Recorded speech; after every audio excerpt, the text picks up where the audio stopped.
What is up, wrestling fans? Welcome to episode number 762 of the Smark Out Moment Smack Talk podcast, Hot Tags edition of the week. We're going to be running down all the rumors, news, TV recap, gossip, title changes, and all sorts of other things that happen in the world of pro wrestling over the past few days. And if you don't know who we are, I'm Tony Mango, joined as always by Callum Wiggins.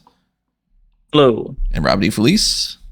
Hey. And naturally, all of you listening are joining us as well, so thank you for being a part of this. You can be a part of it even more so by leaving your comments below on whatever platform it is that you're listening to us on. Maybe you could hit up the Discord server that we have over up on the link that you can see up on your screen right now, sidebar smarkatmoment.com, on the description below, on YouTube. Lots of places for you to find that. Lots of places for you to chat it up on those different channels over there. If you are on YouTube, make sure you hit the like button, subscribe, ring your notification bell, set up your emails for that little alert that comes up whenever we go live. If you want to help us out on the monetary side of things, the thanks button's out there too for you to click on. Hype this video whatever way you can, but also toss a little spare change our way through the Darkcast tier, the Patreon, the YouTube channel membership, all that good stuff. Redbubble and TeePublic for merchandise if you're interested in anything on that front. And I don't know. Let's just get this party started. Quick congratulations to Dakota Kai and, Charlie, as she's going by now, and formerly Eddy Thorpe, Karl Fredericks. They are engaged, something I didn't even know that they were a couple until Rob had mentioned this when we were trying to set up our topics ahead of time. So congrats. It's always good to have some good news to toss out there. I don't know when we're going to see either of them next, but it's cool.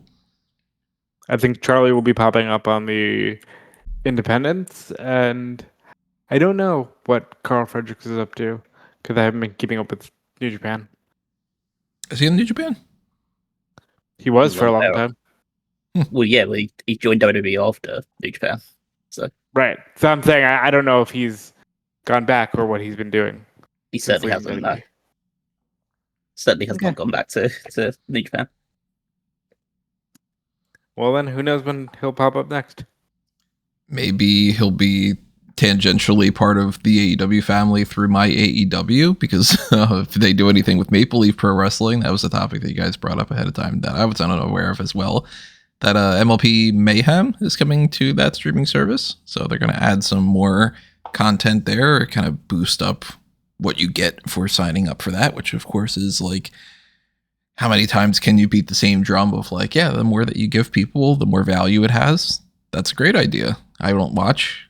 I haven't seen anything from Maple Leaf Pro, but if you're a pro wrestling fan and you want more pro wrestling and all that, that's at this point like a higher indie fed than a lot of other things are. And they've got like Scott D'Amore, and they bring people in through TNA relationships that they had before and stuff like that. So you can still see some pretty big names there. And I think that that's a great idea for MyAEW. Yeah, super cool that he's doing that. And they seem to have a really strong working relationship. I'm glad that Tony's doing more to spotlight modern independence following the, I'm sure it's not fully gone yet, but Triller's basically going away. And MyAEW is really stepping in to platform these promotions, and I think that's great. Yeah, I think there's always been this connection between MLP and AEW. They've had a lot of AEW wrestlers on those shows as well, a lot of TNA wrestlers as well. But I don't know how liberal that's going to be now, considering TNA's attitude towards anything involving AEW wrestlers or AEW on their shows. So I think that's like that end up might changing certain things about who they book, but I don't think. But at the end of the day, it's a good platform for MLP to do this show and get in front of a decent sized audience, probably bigger than if they were to just post it onto YouTube, because it's a more focused, dedicated audience that wants to watch wrestling rather than just putting it out there into the ether and just hoping that people will turn up repeatedly for it. So yeah, it's good for AEW to get more diverse wrestling on there and to just get a few more independent promotions on side. And yeah, it's good for MLP because it gives them more immediate exposure to wrestling fans. Win-win. Nothing bad about that. since we're talking about the idea of other companies and stuff like that, we don't typically do too much of New Japan stuff on here because we don't really follow it as much as WWE and AEW, but some important things happening on the New Japan front over this past week. Mostly things that, of course, that Callum had brought to my attention because I was not following on that. But you said that Tiger Mask 4 retired? Yes. So Tiger Mask debuted in 1995. And then under at the time it was like Michinoku Pro Wrestling under his real name of like Yoshihiro Yamazaki, and he'd been wrestling for New Japan since 2002, so he's been there over 20 years.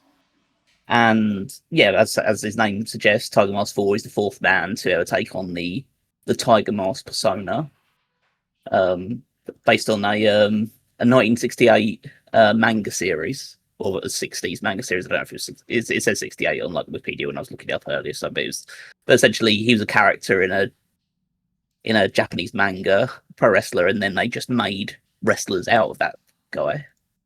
And like the original Tiger Mask actual wrestler was in 1982, and it was quite cool to see in like the retirement ceremony they had, because they had him have his final match. Just trying to remember who that was up against. I'll probably look it up and find out, but oh yeah, he had a final match against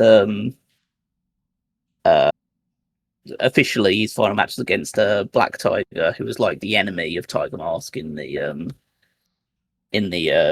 manga series. They just got a wrestler, I think it was Rocky Romero. They got a wrestler to just to take on that role, and so he got to beat them in like 5 minutes to have his final official match, which, you know, it's a nice little touch to have him go out in a bit more of a fun way. I think I'm just looking to see now, his official final match, like outside that little jokey one, was against Dynamite Kid, Tom Billington, which again also makes a lot of sense because of Tiger Mask's, the original Tiger Mask's history of wrestling the original Dynamite Kid.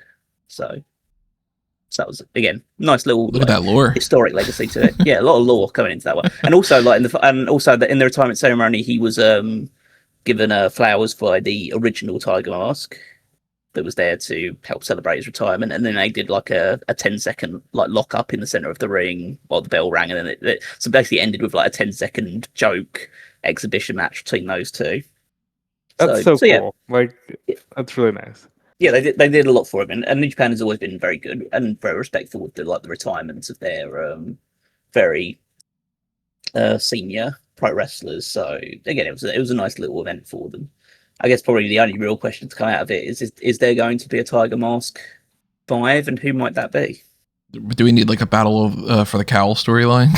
You know, like there's going to be a variation of like the Reign of Superman thing where a bunch of people are claiming I'm the real Tiger Mask 5 and I'm the real one and stuff. Well, it would be quite funny because like I don't know whether it would be a case of are they just going to take one of their young lions who doesn't obviously have an official gimmick right now and just give them the Tiger Mask persona, or is it going to be someone that's established and they just take it on the gimmick instead? So yeah, it'll be interesting to see how they decide to present it. But I mean, I can imagine there's like, I mean, just from my personal thinking, I think it'll probably be. I know he's currently the New Japan that will be IWGP Junior Heavyweight Champion, but it might be the only way that you can ever give any sort of like charisma and character to Yo is by making him Tiger Mask instead. But yeah, I think they'll keep this legacy going. They just recently launched a new Black Tiger, didn't they? In CMLL? Like the ninth one? If they did, then it's outside of my sphere of knowledge. But I think for sure they'll do another Tiger Mask. You know, I don't know who was the third to take on the cowl, but I know that I said cowl because Tony take on the mask, but I know that the second was Misawa, and that worked out really well for him, even though everybody knows Misawa more for his, unmasked run. But I think it would be smart. So I'm just having a look around. So I'll just do a little bit more digging into the Tiger Masks. So technically, there have been 8 Tiger Masks. He's Tiger Mask 4, but he's the one that held it for the longest time. Always held it for like the longest period of time. The other ones were kind of like small incarnations of people, mostly like I'm just looking at some people from like mixed martial artists doing it. And Kota Ibushi was a special Tiger Mask W, and I think for the anime. Because he only wrestled in a special exhibition match they did on a Wrestle Kingdom show where he wrestled the Black Tiger, Black Tiger on that show. I can't remember who Black Tiger was portrayed with in that one, but he was just like, I think Kobushi wrestled on the show irrespective of that, but then just came out to do this exhibition match as well. So, but yeah, that's like, maybe there will be, I don't know, if the person does it, I assume they'll have to then take on the name of Tiger Mask 8 instead, because there's technically been all the Tiger Mask up to 7, and then the Tiger Mask W was what Kota Ibushi was. So maybe it'll be like when like Microsoft is just like, we'll go from like 8 to 10, and that kind of thing. Maybe they'll be like, this is Tiger Mask X, and this is Tiger Mask Reborn or some kind of thing. Yeah. So the current Black Tiger is a luchador called Magnus. And he's a cousin of Mystico. So, yeah. No relation to Nick Aldis, I'm assuming. No, certainly not. Well, yeah. Well, that's not it. I mean, that was just his joke. His joke, Gladiator. No. Certain incarnations of the Black Tiger included Ed Guerrero was the second Black Tiger. Oh shit. Rocky Romero was the 4th Black Tiger. Tomohiro Ishii was the 6th Black Tiger. So had some pretty famous wrestlers hold that moniker. That's something that I wish that they would do more in American wrestling, because even though I don't think that should necessarily be like just across the board, you just keep the same characters, and like there should be like 7 Undertakers or something like that. Like there's a room for something like that, and you give credit to like a TNA side of things. That Suicide Manic character, I was like, yeah, okay, I can fuck around with that. Like the idea that certain people could just play that part on a certain day, and then the character itself is separate from there. We've had 2 Sin Caras, and it worked out fine for the most part. It would have worked out better if it wouldn't have had, like the issues that they would have had with like their injuries and stuff. But like when people switched over to the second Sin Cara, it was just, okay, well, that's Sin Cara now, That's how they tried to do it to Kane. They had the Imposter Kane storyline. I'm so glad I wasn't really watching that. Yeah. I mean, depending on what you read about it, apparently it was a genuine attempt to like redo Kane, essentially. But it failed entirely because the debut was so terrible and he looked awful in terms of the not obviously the wig was person, really, but the wig was terrible, and really weird. Like, it looked so cheesy. They actually did because that storyline went for like a few weeks, and they did do better versions of the attire, but you only have one opportunity to make a good first impression, and they failed miserably with their one, and so that died. But he was supposed to just actually going to be replacing Kane, and Kane would just so they could reboot the character with the mask rather than just put the mask back on Glenn Jacobs. And no one's ever, because I remember reading that as well back in the day, but no one in the last 20 years has ever shed any more light on that was supposed to be the real Kane, that there was going to be like this idea of that's why the Glenn Jacobs Kane was so afraid of him, because he was going to be like, that's actually the motherfucker I stole his identity.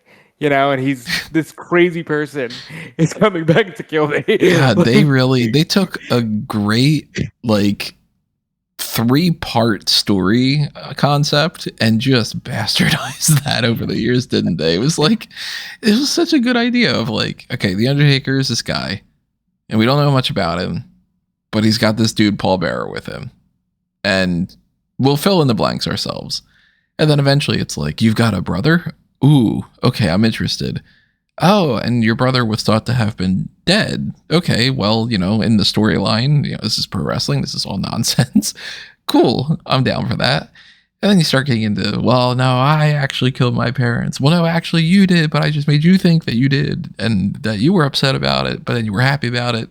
And I was upset about it, but I was also happy about it. And we're both cool. And we both also hate each other. This is like... and then like... They would argue shades of gray, but it's like, yeah, it's just stupid. And I mean, it went the whole way where they tried to make them more human, like Undertaker eventually American Badass, Kane... with the whole Katie Vick storyline. I was an attempt to make him more like of a person.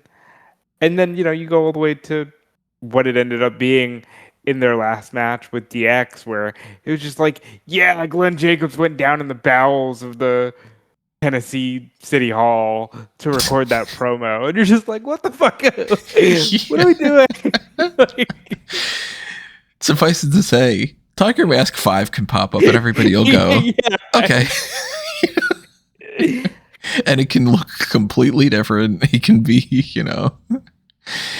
There's also an easier transition when it comes to like, okay, well, I know manga is different from, traditional comics and stuff like, DC and Marvel and stuff. It's like, yeah, you can have another Green Lantern and people can go, oh, it's Guy Gardner instead of Al Jordan or whatever. You should do more stuff like that. Like there could be, there's Rey Mysterio Jr. instead of Rey Mysterio and like that. There's a whole element to it. But I wouldn't be opposed to them taking a character like Doink and just being like, not saying that we need Doink the Clown on the card right now, but like, I don't know, somebody who is like doing nothing on the roster right now. And it's like, we literally just got that with the Americanos. Yeah, like that was fun. And, look at El Grande Americano accomplishing way more than Ludwig Kaiser was doing for a good 2 years or something, 3 years, maybe even. It works. And I would like to see some more of that stuff. Take a character that doesn't have a character and is like fledgling on the Evolve or NXT roster or something. And yeah, they did it before in NXT UK with good Lord, I'm going to forget all of his names. He went by, I think, Amir Jordan would have been one of his names. And then he ended up going by another name. They put a mask on him at some point. And I want to say that it was like something Tiger related or something along those lines. Maybe there was like Tiger. It went under Tiger Turan. Tiger Turan, that's what it was. Yeah. And it was like, okay, well, Amir Jordan's not really getting over with the crowd just as Amir Jordan. And then if you want to do Tiger Turan, then maybe that works. And then, NXT UK died pretty soon after that. But like, just the idea of putting that mask on him, I thought Tiger Turan was a little bit cooler than Amir Jordan was. The Axiom, great example on the SmackDown roster right now. A Kid is quite literally named. I don't know, it's some kid. And then you put a mask on him, he's Axiom. And yeah, he's not winning the world championship compared to, something else or whatever, but not everybody's going to do that anyway. Clearly not anybody who can be on the younger side can do it either, but like the benefits to an Axiom over an A Kid, Axiom's got a cool enough mask. What the hell, why not? Have fun. And I'd like to see that happen a little bit more often. Like looking at the WWE roster right now, and it's like you can't really repackage somebody too drastically if they're already like so blatantly, deep into the trenches. Like I think it would be a little bit weird if they tried to fully repackage Otis, for instance. But they could still probably pull it off. He's a comedic character, but like, I don't know, a guy on like NXT or Evolve, like, I guess probably my main pitch would be somebody more along the lines like a Marcus Mathers. Like most people would go, who the hell's Marcus Mathers? Because most people don't watch Evolve. And it's like, he's just a guy, there was nothing really that different from him and Chaz Starboy Hall or, CJ Valor or whoever the hell. Put a mask on him. Do something fun like that. Make him Doink or something. I don't know. really pushing for Doink in 2026. Doink's the only character I can think of that really could be kind of like that maybe would get like a pop, because nobody would give a shit about Kazarni coming back, you know? Although I still think that Kazarni was a gimmick that they could have done something with if they would have had a different person for it. It'd be even funnier. You go back to that time frame, we bring it up all the time. You end up just being like, instead of bringing like a Doink or like a masked character, it's like, no, we're going to do a retread of like a Ricky Ortiz or something like that. I don't think you can do. But hey. Like, Drake Moreau, you're Bam Neely now. Bam Neely wakes up, hey. We totally took this way off of Tiger Mask. Yeah. Oh, another New Japan news. You said Gabe Kidd beat Shota Umino for the IWGP Global Heavyweight Championship. Lots of titles changing hands, kind of hot potatoing right now in New Japan, it seems. Yeah, so Shota Umino, I think, held the title for just over 20 days. Certainly didn't hold it up.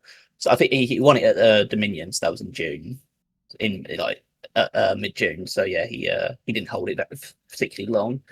Gabe Kidd attacked him after the match where he won it over. I'm trying to remember. Andrade and the other person, Angela Maloney, in the match. And so Gabe Kidd has won it back, and they're both heading into the G1, so there won't be any title matches in the very near future. But again, this might be one of those situations where they're trying to help Shota by giving him a adversary that he can overcome to win the title back. Either that, or they've given him that title and had him immediately drop it just to give him a little bit of a boost before they have him win the G1. But I don't think that's likely. As far as the G1's concerned, the full breakdown of that, the last time around we were talking about they didn't fully flesh that all out. Anything change from last week as far as like your predictions, how you think this is going to go down, who you think is going to win, all that good stuff? So, I mean, the only people they've added are like essentially the people that were there in the playoff matches that haven't been decided as of yet. So the current field now is, so we've got in the A block, we have Kosuke Takeshita, Yota Tsuji, who's current world champion, obviously, Sanada, Shingo Takagi, Jake Lee, Oleg Boltin, Hirooki Goto, Great Okan, Yuto Ice, and Ryohei Oiwa. And then the B block, you've got Callum Newman, Zack Sabre Jr., Shota Umino, Yuya Uemura, Ren Narita, Trilla Maloney, Gabe Kidd, Hanare, Aaron Wolf, and Oscar. In terms of my predictions, the only thing that I still feel pretty strongly confident that Yuya Uemura is going to win the whole thing. Like, I just think they're just going to be setting up that match because it's two of their younger guys they're trying to put a bit more stock into, with him and Yota Tsuji in the main event of Wrestle Kingdom. I have an anticipation that this is going to be one of those got to go back to the formula of G1 Climax winners challenging for the title Wrestle Kingdom rather than what we've seen in the last two ones, which is them challenging whenever they decide they want to challenge instead. But yeah, I'd say other than potentially Uemura, and I'm more confident about that just because it seems like the only real solid option. The rest of the people are just a bit of a muchness, really. I don't think they're going to have Takeshita win back-to-back because I don't think it went particularly well with him as world champion. Like, he was there to hopefully be a bit more springboard for Tsuji, and he's holding another title right now, so I just don't think they're going to line him up for another world title match. So, like in the rest of the A block, I don't see any realistic person that's going to take Tsuji's place. Like, they're not going to. If they are going to run with Sonata, then they're fucking stupid because they tried that. They tried that years ago and it was bad. And so if they're trying to do it now when he's called off it even further, then it's even more of a silly decision. And all the rest of the people are either people that are kind of the gatekeeper type, like Shingo Takagi or Hirooki Goto, or they're guys that just shouldn't be in the main event scene right now, or arguably ever, like Sonata, Jake Lee, Great Okan. Like, they're just on at that level. B block is more likely to have the winner because it's got Umura, who's probably is, as I said, my favourite to win it, and then Shota Umino is a potential option. Callum Newman is a potential option. Drilla Maloney is a dark horse, but a potential option. Gabe Kidd is again a dark horse, but a potential option. I don't think they're going to go with Zach again. Hanare is very much a mid card guy. Aaron Wolf and Oscar are like way off it. Ren Narita, I certainly hope he doesn't win it because he's one of those house torture guys, and so he's really bad, and he has bad matches. So yeah, I at the moment I'm just fully expecting Umura to win it, and I don't really he's like, if I was to put percentages against it, I'd probably say that he's like 70% of my overall prediction, and then you split the other 30% among the other was it 19 guys that competed? Yeah, the other 19 guys. So, but the first show is taking place at the weekend in I can't remember where it's in the US. I can't remember where the exact show is happening. Let me just check to see. Is it the one in Chicago?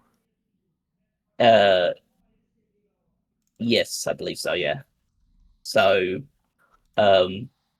yeah. So they're having most of the matches happen night one. So you've got the current lineup is they're doing Takeshi versus Yota Tsuji as one of the first matches, which is a big one. So I presume that'll be the main event of the show. Hiroki Goto versus Sanada, Shingo Takagi versus Jake Lee, Yu Ice versus Great O'Khan, Oli Bolton versus Rohei Oiwa, Shota Umino versus Zack Sabre Jr., Yuya Uemura versus Callum Newman, Aaron Wolf versus Kanare, and Ren Narita versus Oscar. But Gabe Kidd apparently can't travel due to visa issues, which is why he hasn't been appearing on AEW TVs, because he can't travel to the US at the moment. So he's going to be instead wrestling Drilla Maloney in the first match on night 2 instead, back in Japan. So because he can travel to Japan right now, but he can't travel to the US. Yay, land of the free. So yeah, that's what the lineup looks like. That's just my only steer at the moment is Umura to win, but maybe they'll surprise us. But I just can't see any other scenario right now. No, I don't really have a horse in the race when it comes to that, but to be perfectly honest, as far as like Wrestle Kingdom's concerned, I haven't really watched the past bunch of years with any kind of like, man, I can't wait to see that match kind of a thing, because again, it's not like something I'm super tapped into. But I gotta say, none of those options feel like they would convince me to watch it. Like, I'm not invested in most of those guys from the little bits and pieces that I had seen here and there to be like, okay, well, I want to see this Yota Tsuji run go like in this direction or whatever. To me, it's kind of just, okay, well, maybe they're trying to figure out where they go next after like Okada and all those people. But last time I really was super invested in that stuff, it was because those names had been something that I was like connected to. So I don't know. I guess once this plays out, we'll see if there ends up being something pretty interesting that comes out of that. You never know. Could end up being the case. I haven't been watching, but I will say I think it would behoove them to just focus on their home market. You know what I mean? Like, yeah, we don't know what's going on, but maybe that's the best pathway forward. Like, just give that audience what it wants instead of trying to be like, yeah, but what would Tony Mango, want to see? How can we get him to watch? Just focus on Japan. Like, be a Japan-centric promotion. The expansion was fun for a while, but AEW clearly took that away, and I think they should reset. Switching to a different side of things, as far as people coming on roster pages and stuff like that, Hiromu Takahashi is still being talked about as potentially coming to WWE. This has been like, I don't know, like 5 months, maybe even longer. Yeah, I was gonna say, I'm not trying to be an asshole, but like, it's been a good 6 months of, hey, is it coming or not? Because like Evil has shown up. He's there and fought for the title already. Right, like he's already fully in the NXT system, and they're still talking about Hiromu like he might be headed there soon. And I mean, everybody's different, but I thought for sure that we still wouldn't be talking about this like a hypothetical. I thought it was like it's a matter of when, not if. Yeah, I don't know. It's weird, and we don't know what's happening with that Nox Raijin name. Like, was that just an alternative for Naraku? I mean, shit, they don't even know if it's Naraku or Naraku still. For that matter, currently one of the tabs that I have open is nobody seems to be able to agree on whether or not this one dude from Evolve is Victor Zanov or Victor Zakov. And it's like, it's gotta be one or the other. Like, it's not necessarily both. But, Victor Zaz? In 2026, it's still like, this stuff just, I don't know how we don't have these things figured out.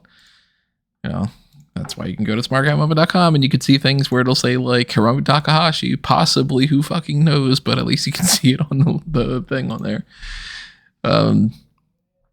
I don't know if there's like any difference between Takahashi signing or not. I saw one thing that said that he might have reported to the Performance Center. So if that's the case, then maybe we get to see him pretty soon. Maybe he ends up being the Nox Raijin name if they want to keep that trademark. Maybe they end up doing something else. I don't know. I had thought that he and or Evil were going to be brought in with this Shinsuke Nakamura storyline with the Tama Tonga thing. And they ended up spending like 11 weeks with Shinsuke Nakamura telling Tama Tonga, you need to leave the MFTs, for him to just go like, no, I'm going to double down and be very, very firmly pro Solo Sikoa. And then like 3 weeks later be like, you know what, actually I'm going to leave Solo Sikoa. And none of this has got anything to do with Shinsuke Nakamura, who has been missing for like this entire time. So WWE doesn't know what the fuck they're doing, essentially, is what this is happening. And whether or not Takahashi is a part of this is a question mark, as are the other people. I've heard that Richard Holliday is signed by WWE, and that's a name I've heard of before, but I don't really know who Richard Holliday is. I know I've heard the name for quite a while, so he must have been like building up a solid enough thing. Actually, I might have even worked on some of his stuff with OTW. Now I'm thinking about it. No, his most famous run was the MLW run where him, Hammerstone, and MJF were the Dynasty. And he was tag team champions with MJF, and he started to do more of his own thing in MLW. He ended up having a bout with cancer that he's since recovered from. And now he's just doing work on the indies. He is one of those guys where it's like he's made for television. So even if it's TNA, somebody needs to sign him, and I'm glad it seems like it's going to be WWE because, he deserves a shot. How old is he? Yeah. Not actually sure, but I can check. 33, it looks like. So, I mean, it's not like investing in like a 52-year-old where it would be like, well, what's the likelihood that they can actually get something out of that person? And he's practically a baby in WWE landscape. So. Compared to a lot of other people, yeah, that's for sure. I'm interested to see what's going on there. I've never really seen his matches and all, and I've never heard of at all the Dropouts, who are some Australian tag team. Apparently, they're friends with Grayson Waller, so he got them in. One of them's named Scott Green, and one of them's The Tuckman, like THE is his first name. Scott Green and The Tuckman. Scott Green and The Tuckman. That sounds like some kind of weird like B movie, doesn't it? I respect the fact that there's anyone in 2026 just going by The Tuckman. We're talking The Tuckman here, not just any Tuckman. I mean, you can maybe do Tuckman 3, Tuckman 5. I saw one clip of them when this was reported, and it was just of their entrance, and the crowd looked like they were having a blast. So these people look like they're fun. I hope they get to go to WWE and have fun. That is like, we need more like Fun. young and having fun superstars in WWE, especially NXT, which is like could really use a shot in the arm. You know anything about the Tuckman, Kel? No, I don't know anything of. I haven't seen any of the like Bridget Holiday stuff or all the tag team that you mentioned. Either of them. Yeah, the one I'm most familiar with there is Holliday, and he was in that era of MLW where I was really like pre AEW, where I was really big on like MLW being a solid third as opposed to WWE and TNA. And I mean, if you look at the roster of MLW at that time, it was Max and Jacob Fatu and a lot of people who are actually succeeding elsewhere. So, you know, Holiday deserves a shot. Well, one of the topics, unfortunately, of somebody leaving the company and having this whole setup that we had talked about before is the Sheamus element of this week. So we had talked about this to an extent when we did the Superstar Scores Sheamus main event for this episode, this past episode we had recorded. So go back and check that out. So if you're interested in like our full breakdown of some of the greatest Sheamus matches and all the things that come along with it like that, go ahead and check that episode out. But we got to talk a little bit more about the Sheamus thing here, because Sheamus is going to be leaving WWE, and it seems like that is another one of those instances where they decided that they wanted to give him a different contract that would have been lower than what it would have been, and he, rightfully so, would have been like, they'll then pass. And then they decided not to renew his contract. So coming up soon, Sheamus is going to be off the roster. Effectively, he's already gone, because he's gone. He's in the alumni section, which means he's already off the roster. Amazing how they can update that super quickly, but they can never update any of the other things that are on the website. Well, I think they settled on a good, like, okay, this is how we know. This is how we can inform people of who we've let go without doing the "we wish them well in their future endeavors" post. Unless you're somebody like, say, Tamina, where they just kind of keep them on the roster. She's perpetually hired. You would think that would be a means to save money, but then again, that's another whole discussion. But yeah, the Sheamus element of this. So obviously, again, we talked about a lot of the stuff when it came to just the immediate reaction of putting the Superstar Scores out there. But where should Sheamus go next? Where could he potentially go next? What's the benefits of him going to an AEW or to a TNA and all that? My quick thoughts about it, because I already talked about this before in a couple of articles and all, so go read them if you're interested. I don't think there's a point of him going to TNA. It's not like he needs to win a world title like a lot of other people do, where they leave the company and they want to try to prove themselves. I think his priorities, without me knowing who the hell, what his actual interests are, if I were looking at him, I'd be like, look, they didn't give me the Intercontinental title. That was the only thing left I really had to do. And now I just should have a steady paycheck that rewards me for what I'm worth. I want to have good matches, and I want to have fun. And if AEW is the place that is interested in hiring him, and they are willing to pay as much, if not more, than what WWE would potentially have paid, go there. Have some fun matches with some fun people. Put on, a great spectacle for one of the 4 mid-card titles that are there, because I don't think that Sheamus should be like, winning the world title from AEW in any kind of real scenario that I can imagine, at least. And then, see what happens after a year or two, or whatever it might be. I'd like to see him go to AEW. I think he could have some good matches with a lot of people. I wrote about this on The Wrestling Apologist, and you can check that out as well. But I'll just say I think he should go to AEW. I think there's a lot of benefits here. I know the roster is a little bloated, and people are worried about another former WWE guy getting TV time.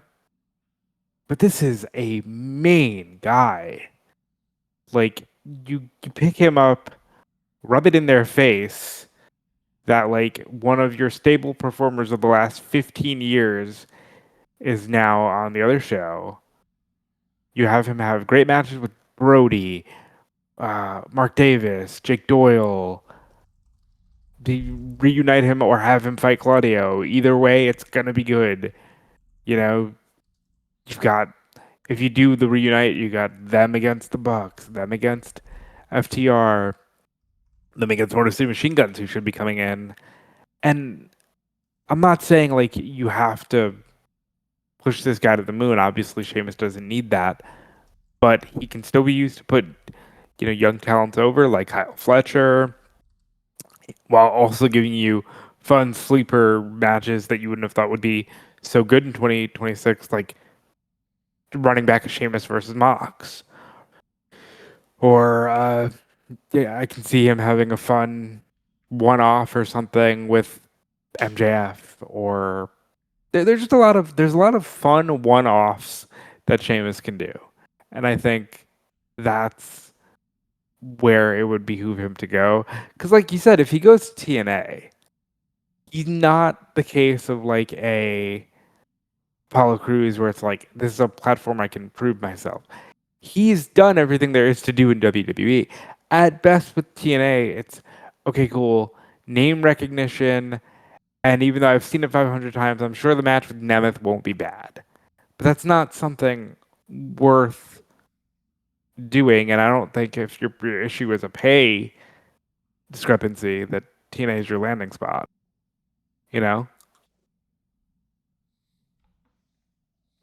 is one of those things where I'm a little bit not necessarily on the fence, because I would like to see Sheamus in AEW, but I also understand the reasons why people wouldn't want to see him in AEW is because the roster is already very big, and it'd be another guy approaching his 50s, getting into place and taking a place away from someone who's younger, needs experience, needs exposure in order to actually get to the level that Sheamus got to in his career already. Like, Sheamus has had his career, or had like the very bulk of his career in WWE. He's won a lot. He's wrestled tons and tons of people. Like, how much more can we get out of him in AEW that we haven't seen already?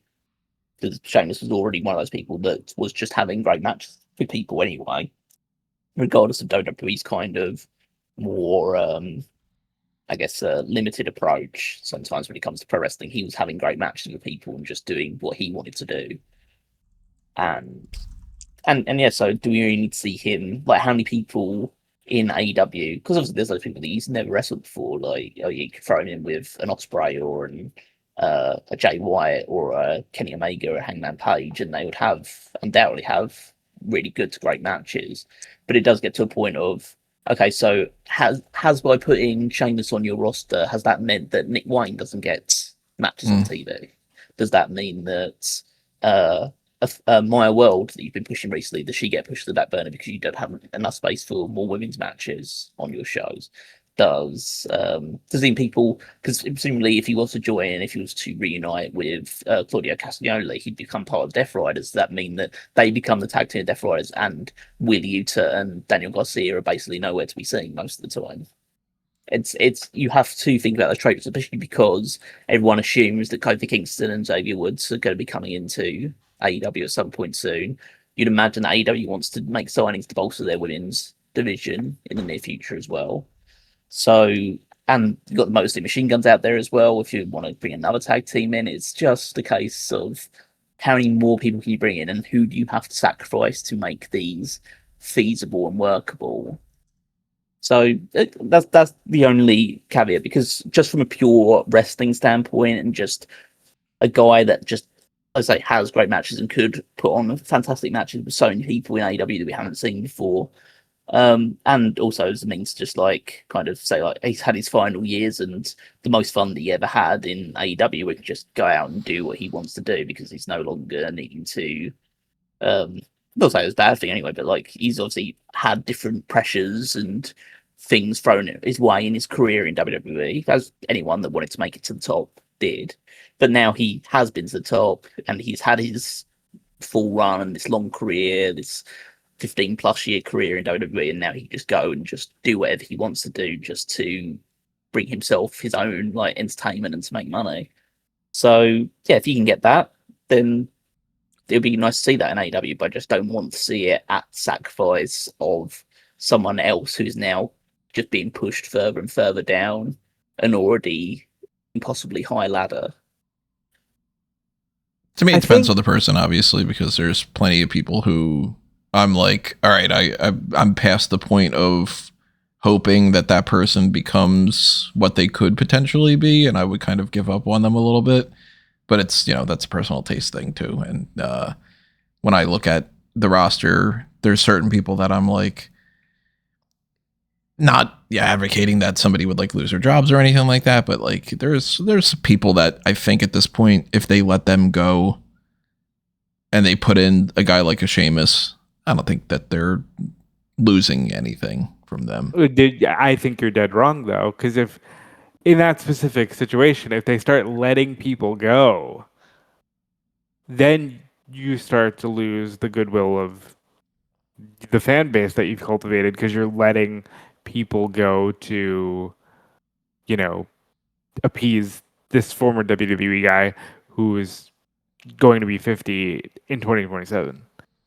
And look, I'm not saying that has to be a death knell, because like they hired Lashley and they did a lot with Lashley, and Benjamin was, he's still able to have great matches. And I think Sheamus is of that caliber. But it's specifically what you just laid out. You can't start letting people go. Well, I'll put one name out there that I don't think people will be like upset at me for saying. I think the ship has sailed with Saddam Singh. I don't really think that there's a point in keeping Saddam Singh on the roster. And if you free up a couple people like a Saddam Singh, you're not missing out on anything because he's not getting a push. And then you use those funds to allocate for that. And then, even if we got Sheamus against, one person a month or whatever, I think he still kind of get more out of it. You know what I mean? Like, but I mean, you're right in like a somewhat practical sense, but like, no, but Saddam Singh's not being used. So it's a case of, you're wasting money on Saddam Singh because you're not using him, and he's just there doing whatever he's doing or not doing, as it were. But like, if you bring Sheamus in, you're going to use him. So that means that one of the people that you're currently using has to be sacrificed so you can use Sheamus instead.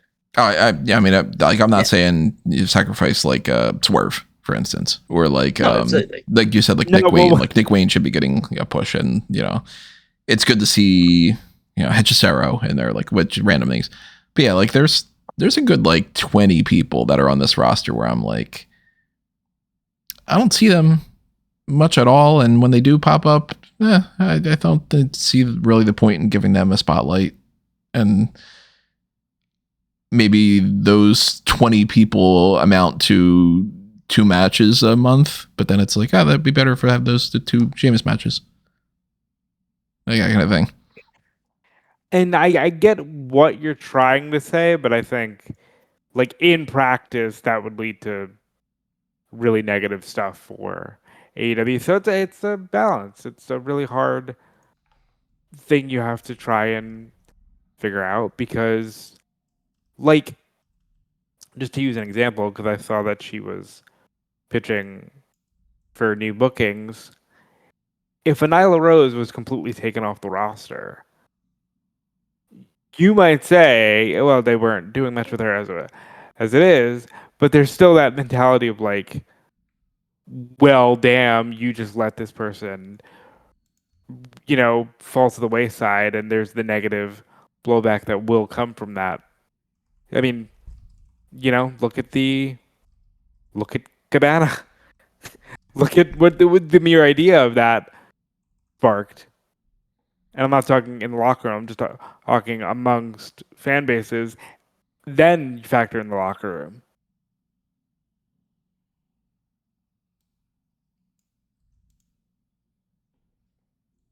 Well, as far as his future is concerned, obviously Sheamus has to be the one that makes that call, and he might not want to do one thing or another. He might be more interested in going to one roster or another. We don't know that, and we won't know that until we know it, because that's how it works. But I would like to see him go to AEW more than anywhere else. If he decides that he might not even want to wrestle anymore, for all we know, he might just be like, you know what, my body's beaten up enough. Maybe I'll immediately changed his bio to pro wrestler. Oh, really? I think he wants to wrestle. Yeah. I mean, if he did that, then yeah, there you go. But yeah, I mean, we'll see where he pops up next. Sheamus is one of those guys that I thought was going to be a lifer, and I guess not, because TKO comes in and they do their bullshit. So that sucks. But hopefully we get something good out of it, and it ends up being overall a good thing in the grand scheme of things. Let's talk about this, because this is a quick thing as far as roster and placement is concerned, because we're not going to do a deep dive into Evolve for this week. It's not like anything important happened, but Adriana Rizzo was used as their new backstage correspondent / interviewer / the broadcast team member. And that is pretty interesting, because Rizzo's been gone for a long while now. She's been injured. And instead of her just coming back and being a part of the NXT system, it would not have shocked me at all if she would have came back as part of Evolve, because they keep bringing people down to that. Like, even Cutler James is now like on Evolve for some reason. And, they push people down to that level. They bring them back up. They do that whole thing. But having her as an interviewer kind of makes me think that maybe either she's still injured, or that maybe they've kind of given up on her as being an active member of the roster, and maybe they're trying to just see if she can fill another role the way that they've done with plenty of other people in the past. Normally it doesn't work out, and usually within a few months from this kind of scenario, they end up releasing the person. Let's be perfectly honest, that's kind of what I'm anticipating will happen. Not saying that I want it to happen. I think that Rizzo is fun. And I think it's funny that she's keeping up that over-the-top Italian voice as the interviewer. And I kind of like that idea. So I'm hoping that she sticks around in this role and continues to grow in that role and all, unless she wants to do something else, obviously, then power to her. But, the Rizzo situation is yet another one of those things where we go back and we just look at that whole dissolution of the Tony D'Angelo family. And man, they took an overact, a group of 4 people, and they just butchered that thing. And the way, like, that I can't, if you were to take all the elements of how that went down and present that as a folder documented case and said to WWE, look at what you did with this group. Why? I feel like they would just be like, oh, shit happens. We're dumb. Because, man, you go back to when that happened and it was like, this group's over. They're fun. They're winning titles and stuff, but we got to split them because we don't like tag teams in WWE. And we're going to split them in the stupidest ways possible with a halfway house, a safe house that other people know. So it's not a safe house anymore. And then you got, I'm going to disappear for a while, but then I'm going to show back up. I'm going to show back up and I'm going to be a bad guy now, but I'm not going to be a bad guy. I'm actually just going to be supportive, but by screwing you over. And then it didn't work for Luca Crucifino. They waited 7 months and then brought him back to Evolve and then immediately fired him 3 weeks after he started a new character. Stax lost his name. He lost his Heritage Cup, and they decided after another 6 months that just didn't exist anymore. And then you've got the the TNA International title with Stax, and that didn't work out. And it's Tony D'Angelo is boring now. He's just a dude. That's sucks. The biggest issue. That's the issue. Tony D'Angelo gained nothing. No. He gained the NXT championship, technically speaking, but that's because they fired 17 people from that group and brought the most interesting people up to Raw and SmackDown. So it was of course it was going to be Tony D'Angelo. The guy's been around longer than anybody else, and he's the only guy that's left. I mean, from Shawn Michaels' own mouth on multiple interviews now, the actual plan for 2026 was to build NXT around Javon. They took Javon. So, Tony D'Angelo earns the NXT championship, which he should have had. I'm not saying he shouldn't have. But he lost any element of his character that was worth a damn, and he's still not showing up and showing out in the ring to the point where it's like, okay, he lost silly, but he, like how Kurt Angle, when he shaved his head, became a badass. Like, he lost the silly, but he didn't become insanely great in the ring, and oh my god, you gotta see this Tony D'Angelo match. He's good, but I think the cheesy gimmick, as weird as it was, probably would have served him longer on the main roster. I like my gimmicks. I wish that they would keep them. Not to say that there needs to be Tony D'Angelo 4.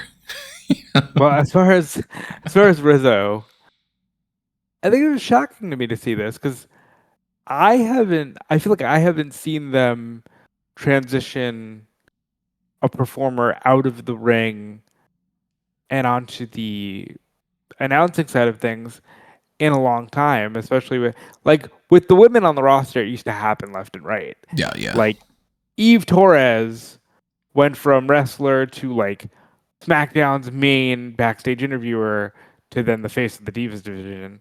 And she was also like an authority figure, and she more than likely did some kind of announcing job because they would take like a Jamie Keys and be like, you're an announcer now. And then they'd be like, well, you suck at announcing. And it's like, oh, because she came in as a bodybuilder model. No wonder she sucks at announcing. And right. There was the famous, she was the announcer on NXT season 2 and then was a wrestler on season 3. And Punk was like, wait, I thought she already worked here. But it's interesting. If it keeps her on the roster, I'm all for it. I think the over-the-top accent is charming at this point. But let's see how it pans out for her. I know that Callum's not deeply invested in the whereabouts of Adriana Rizzo on Evolve, but I don't think that I know of her. I don't think I've ever seen her have a match, so I don't know how good she was prior to her injury or not. I mean, it either leads to one or two things. One, it's that they don't think that she was particularly good as a wrestler, and so they decided to transition her into a role which focuses more on personality. But it's obviously you need more than that to be a good interviewer or broadcast personality. Or it's one of these things they're doing where they've made her temporarily a interviewer so that she gets in some sort of heat debate with another wrestler behind the scenes. They start fighting, and then she comes back to wrestle them, and that's how to kick off a feud that she has in Evolve, leading back to her in-ring return. So could work. I mean, that's worked plenty of times before, and all you need to do is have her be like interviewing Anya Rune, and I mean, technically speaking, but they got a good thing that they could set up here. This is something that's very like day one type of a scenario. If somebody said like, all right, you work for WWE now, can you figure out if there's something on like the NXT Evolve side of things, or very specifically Evolve, because if it's NXT, there's more priorities. But if somebody said like, hey, you got some ideas for Evolve, I'd be like, you do realize that we now have Adriana Rizzo, this super Italian girl, and Gianna Capri, the super Italian girl, like, to the point that Gianna Capri's whole catchphrase is like all about sauce. Like this seems pretty obvious. They should either be a tag team or they should be against each other in some fashion. And if you want to play into the whole like, she interviews Gianna and it's like, hey, we have history together, and fuck you. I never liked your side of the family, kind of a thing, or something. Like you could do something like that. You could have like, yeah, we go way back and we're friends, or you could just have it be like brand new, we don't know each other and all that, but fuck you, I'm the better Italian girl, or so. You could play around with that a lot, and That seems so obvious to me, which means that they're never gonna fucking do it. I will say I don't know if she's ever gonna be back in the ring, but if she is, that's 1000% the way they're gonna do it. It's just gonna be, she's gonna get disrespected, and then she'll fight back. I don't even think she'd win that feud because I've seen the other woman, and she was great on the indies, and I think she even had a couple of AEW matches because she was Mafiosa Valentine, right? Is that what she was going by before? I think so. I don't think I've ever heard that name before, even. But then again, I don't track the outside of WWE type stuff as much. Mafiosa, aka Valentina Rossi. Valentina Rossi, yeah. From I guess she wrestled on. She wrestled 16 matches on AEW Dark. Okay. Yeah, that's she's good, and she's solid enough for the Evolve side of things at least. And I can see her moving up very quickly. But yeah, if you want to get Rizzo back in the ring, do that. I don't know if they're clamoring for it, but I'm always for anyone who signs on to be a wrestler to wrestle more. So, pivoting over there from the Evolve side of things, NXT this week, might as well talk about that before we get into all the title changes and everything that happened with all the other shows, because NXT didn't really have anywhere near as much going on compared to Raw, SmackDown, Dynamite, that kind of thing. Well, SmackDown's gonna be nothing. Let's put it this way. But on the NXT side of things, they're trying to rebuild some new people going forward, like Callie Armstrong putting in her name for a shot at the NXT Women's Championship. So we're going to get a match to try to determine who gets the next shot at Kendall Gray. It's going to be Kalani Jordan and Callie Armstrong and Lola Vice kind of fighting for that. Dorian Van Dukes and Sean Legacy are already about to break up as a tag team, it kind of feels, which is insane. And because literally there's even part of this episode of wow, they just started teaming and now they're getting a number one contender spot, but they're already arguing with each other because, man, WWE just goes straight to we can put those guys together and then immediately we want to break them up. It's insane how they do that in this company. But they beat OTM, Birthright, and Dark State to get the next title shot, which is happening next week against Vanity Project. Jenna Parker is continuing her whole thing with Natty and the I'm losing and I'm tapping out and doing all that kind of stuff.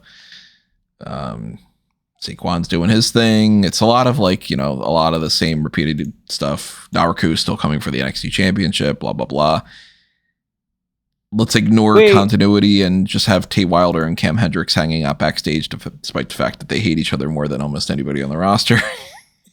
Hold on, because you didn't actually watch the show, right? It was you were able to scrub through Netflix, so you just did that? I skipped the matches, the in-ring content, and watched all the segments. If it was the backstage thing with Tay Wilder and Cam Hendricks, I watched that full thing, but then when it got to Layla Diggs winning a North American title shot, it was all right, well, I don't need to really watch 11 minutes of that. I'll skip to the end and see who wins.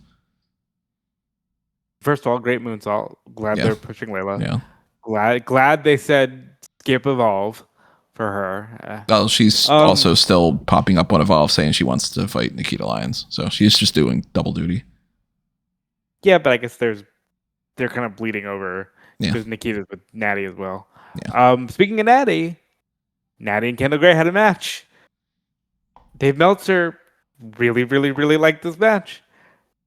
Apparently said if they could have gone a little longer, it might have been one of the best women's matches in the States for the year.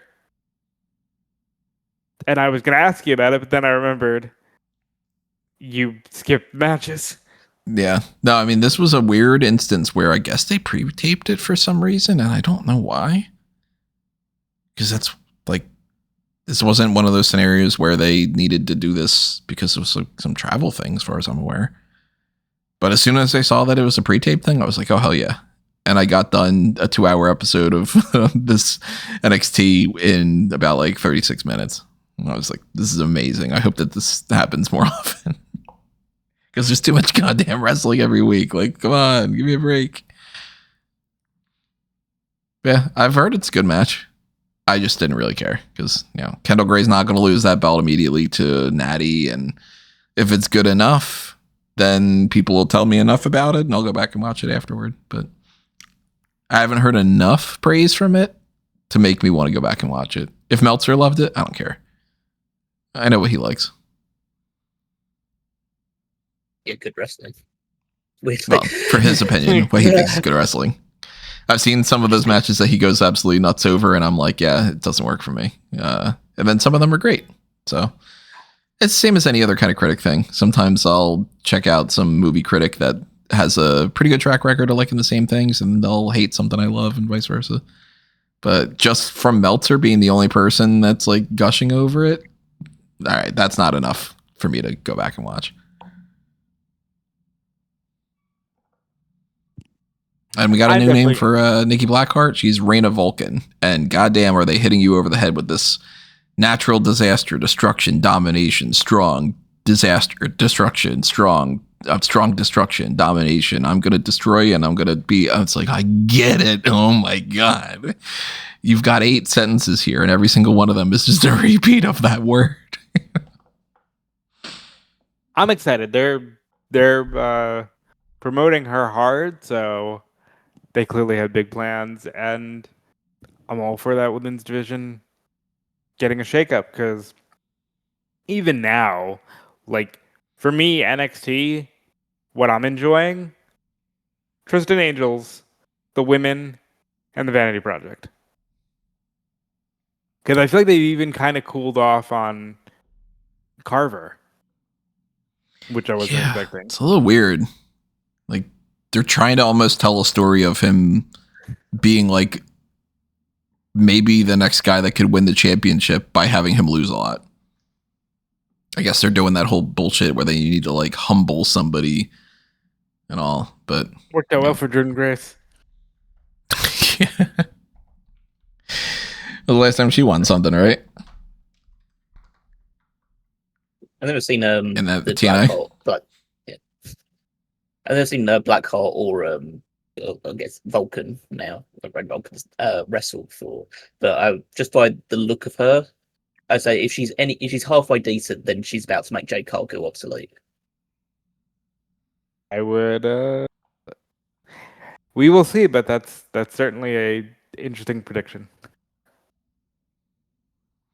Based off of her debut, I don't see it because her debut was kind of botchy. I mean, like, she didn't have a debut match, but like, it wasn't a great like first impression. But I 1,000,000% think that you're also just so burned out and turned off that you're like you're almost like looking for the more of the downsides because you're tired, and I get it. Well, when somebody comes out and the first thing that they do is they pick somebody or they clothesline somebody and then they pick them up for a torture rack and they stumble and fall over. That's not great. And then when the segment's over and she gets like out of the ring and it's very clearly told, like, we didn't tell you to leave yet. You have to go back into the ring and stand and pose again. Then it's like, okay, so she's a little wonky on the like the physicality aspect, and then didn't quite get the stage direction correct. So like she's probably very green, probably needs quite a while, and she could get there. There's plenty of people that have had way worse first showings, but it's not like she's like a fully packaged deal. Like in 2 months, give her the world title kind of scenario from what I've seen. She's got a good look to her. If she's great, awesome.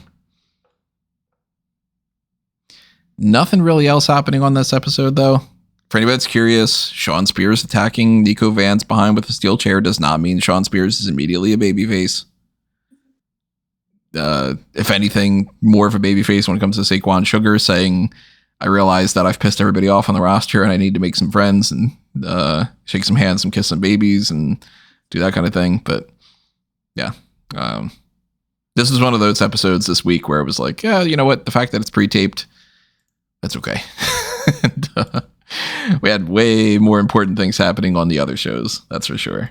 Because, man, Monday Night Raw on its own, two very, very important things happening on that. Yeah, there's plenty of things outside of the titles and stuff, but let's talk about the big things on that front. I mean, the biggest thing of all of them, CM Punk beats Sami Zayn, wins the Undisputed WWE Championship. And if you don't know how that went down, very too long, didn't read the whole thing, was Cody Rhodes had won a number one contenders match on SmackDown. He beat Jey Uso to earn the right to fight Sami Zayn. The fact that Nick Aldis was on administrative leave with Gunther after that whole fight thing, and Adam Pearce was the Raw general manager filling in for SmackDown. I guess that's the justification for why this match was happening on Raw, because, like, I guess the Raw general manager was like, let me bring that over to Raw and get a boost on that front. If you want to try to justify it in any kind of way, that's the best way you can. And Cody Rhodes gets attacked by Gunther at the start of the episode, and Gunther's still mad at Sami Zayn and all that stuff too. But Cody gets taken out of the match. He's not able to compete. And throughout the night, Nick Aldis is arguing a lot more with Adam Pearce than he is with almost anybody else. And he manages to get CM Punk to come in and to wrestle that match. So now it seems like we've gone from Gunther and Nick Aldis arguing to almost Nick Aldis and Adam Pearce arguing, which this might be like the fourth time where they've seemingly set up something for Adam Pearce and or Nick Aldis to do and then pivoted. So I'm giving up on the idea that we're going to get Aldis in a match. I think that they don't want that. And that every time that it seems like they're heading in that direction, it's just us being like, maybe we're going to get that. And then them going, no, that's general manager. But I don't know right now where the setup for SummerSlam is going, because Punk winning the title, logically, it should be CM Punk versus Cody Rhodes. But Sami Zayn has the potential rematch. Gunther's still trying to fight for the championship. I think it's a little rushed if they do Punk and Cody. And then that also makes me wonder, what do they have planned for WrestleMania? Because that's the biggest match that they can do. So I am working under this assumption that maybe I'm overthinking this, and maybe I'm kind of just, I don't know, overcomplicating something as simple as, yeah, they're just going to do Cody Rhodes and CM Punk and fuck you, even if they want to do it again in a few months, they'll just do it anyway. But I think we might get a fatal four-way. And then maybe that's how Punk retains, and then they continue to tell like Punk and Gunther or something. I don't know. But I'm not opposed to it, and a lot of people are really upset about it. So I'll take the counter argument if you guys are, very Punk shouldn't have won and all that stuff. But fill me in. How you guys feeling about this whole scenario?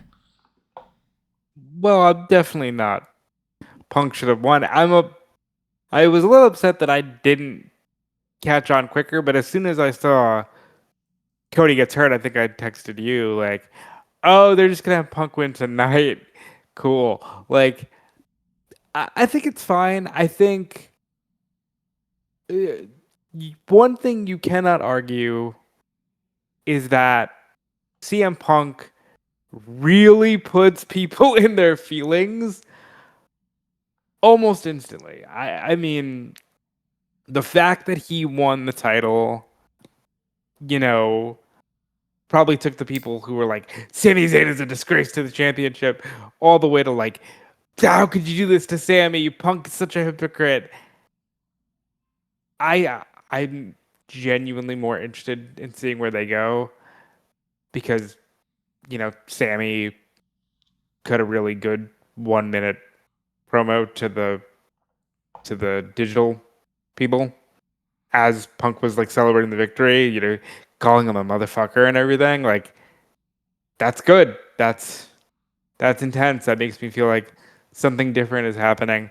I also like the fact that it's not set in stone that they're going to do Punk versus Cody. And yes, they could. And they could just go the most easy route, which would just be, this is the match we wanted to do at Mania. Couldn't do it at Mania. We're just going to do it at SummerSlam. But I'm excited to see where it goes from here. As far as like the he's too old and we haven't had a champion born in the 90s. Both true statements, but at the same time, he's got that spot he always wanted. He's doing some pretty good work, and that makes me excited to see it. And he also knows, because he's doing the fucking Hogan cupping the ear pose as they're announcing him for the match. Like, he understands the way this is going to be viewed. So this might even lead to CM Punk kind of turning heel, or as much as he can in the current state, because he knows people are just going to be like, hey, fuck you. You're now that entitled part-timer, even though he's worked more this year than a lot of the other people in that position. But I like it. I'm thumbs up on it. I'm especially happy that we're doing more rapid fire title changes.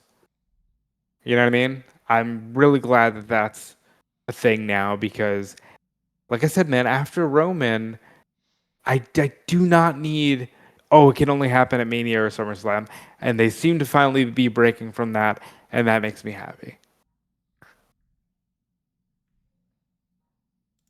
So obviously, if you're asking the question of like, how do I, like, what my feelings on this? It's like virtually nothing, because it doesn't affect me or my viewing habits. But like, if they're going to do this thing in Chicago, try and make a big moment out of it, try and do a big world title change, then Punk is as good an option as anybody to hold the WWE title.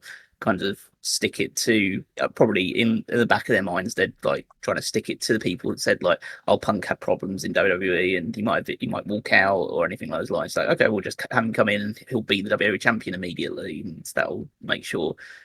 Maybe it's even the case that they were trying to circulate that stuff, or encouraging that stuff to be circulated. So when this moment happened, it just felt a bit more, oh my God, he is actually here and he's back and he's winning the championship. So, which would be, a smart PR move on their part. The age thing, well, it's just another symptom. Like, it's Punk's not part of the, well, it's like he's part of the problem, but it's not his problem. Like, if they want to push him and they want to keep making him and guys of his age and generation like top champions, then yeah, of course he's going to take it, because why wouldn't he keep doing that? So yeah, and as I say, he's been one of their hardest workers over the last couple of years, and he's done what they've asked him to, and hasn't caused any serious issues. So yeah, I think he's as worthy as anybody to be the top champion there. And I agree, Rob, that sort of Hogan style thing, like, as I say, he's always going to be treated as a god in Chicago, because that's like in the same way that NJF is always cheered in Long Island, regardless of whether he's heel or babyface. Like, that's his temple. But there's a good chance that they could try and turn him heel off the back of that, especially if they're all planning on having him feud with Cody moving forward. The flip side, or the funny thing about that, is that it's going to completely backfire, and like Punk is going to get cheered over Cody Rhodes if they go down that route. So, but they're okay with that, because Cody is this generation's John Cena, and they don't care if the vocal, probably largely adult male audience is getting tired of his babyface, like blue-eyed babyface white meat act. It's like, okay, well, if it's appealing to the mothers and the kids, then that's all we need at this point. That's all we need him to be a babyface for. So yeah, as I don't really have too many other feelings beyond that point, because like they're just making one of their top guys world champion over Sami Zayn, which was always going to be a short title reign. It's whether he ever ascends back to that position, but I just don't think that he's ever going to be a long-term world champion, regardless of if he wins it back again. It would just be another like month long at most thing, and before setting up the other champion, it'll just, it's a transitional thing, but you can always say that he's had it on his CV, so that's, I guess, the most important thing. I mean, and I said this when he won the title, like, there's nothing inherently wrong with just having that, best example being Mick Foley, but other good examples are like Edge, Daniel Bryan. There's plenty of people who just held the title for a moment in time. Like, just like I think I want to move away from the you need to hold the title for a year or longer. I want to move away from the idea that, oh, your reign only matters if you held the title for 6 months or longer. Mm-hmm. You know what I mean? Like, I'm not saying hot potato the thing all the time, but it's good to break patterns. And like, for the arguments of the people that are, and to me, this one alone, without all the other title changes that happened this week too, is fascinating to break down because of like the levels of hypocrisy that happened within the IWC and all. Like last week, certain people were like, I don't like this Sami Zayn character, Sammy Hogan, blah, blah, blah. And then when he loses, some of those same people are like, hey, you never should have lost the title, and CM Punk, screw him. And I'll put it out there. This is one of the things that bugs me like crazy. I absolutely hate when people generalize and say everybody does that, because I find it incredibly infuriating when it's like, well, I hope that they don't do CM Punk versus Cody Rhodes at SummerSlam and then do the same thing at WrestleMania. I'm going to put that out there right now.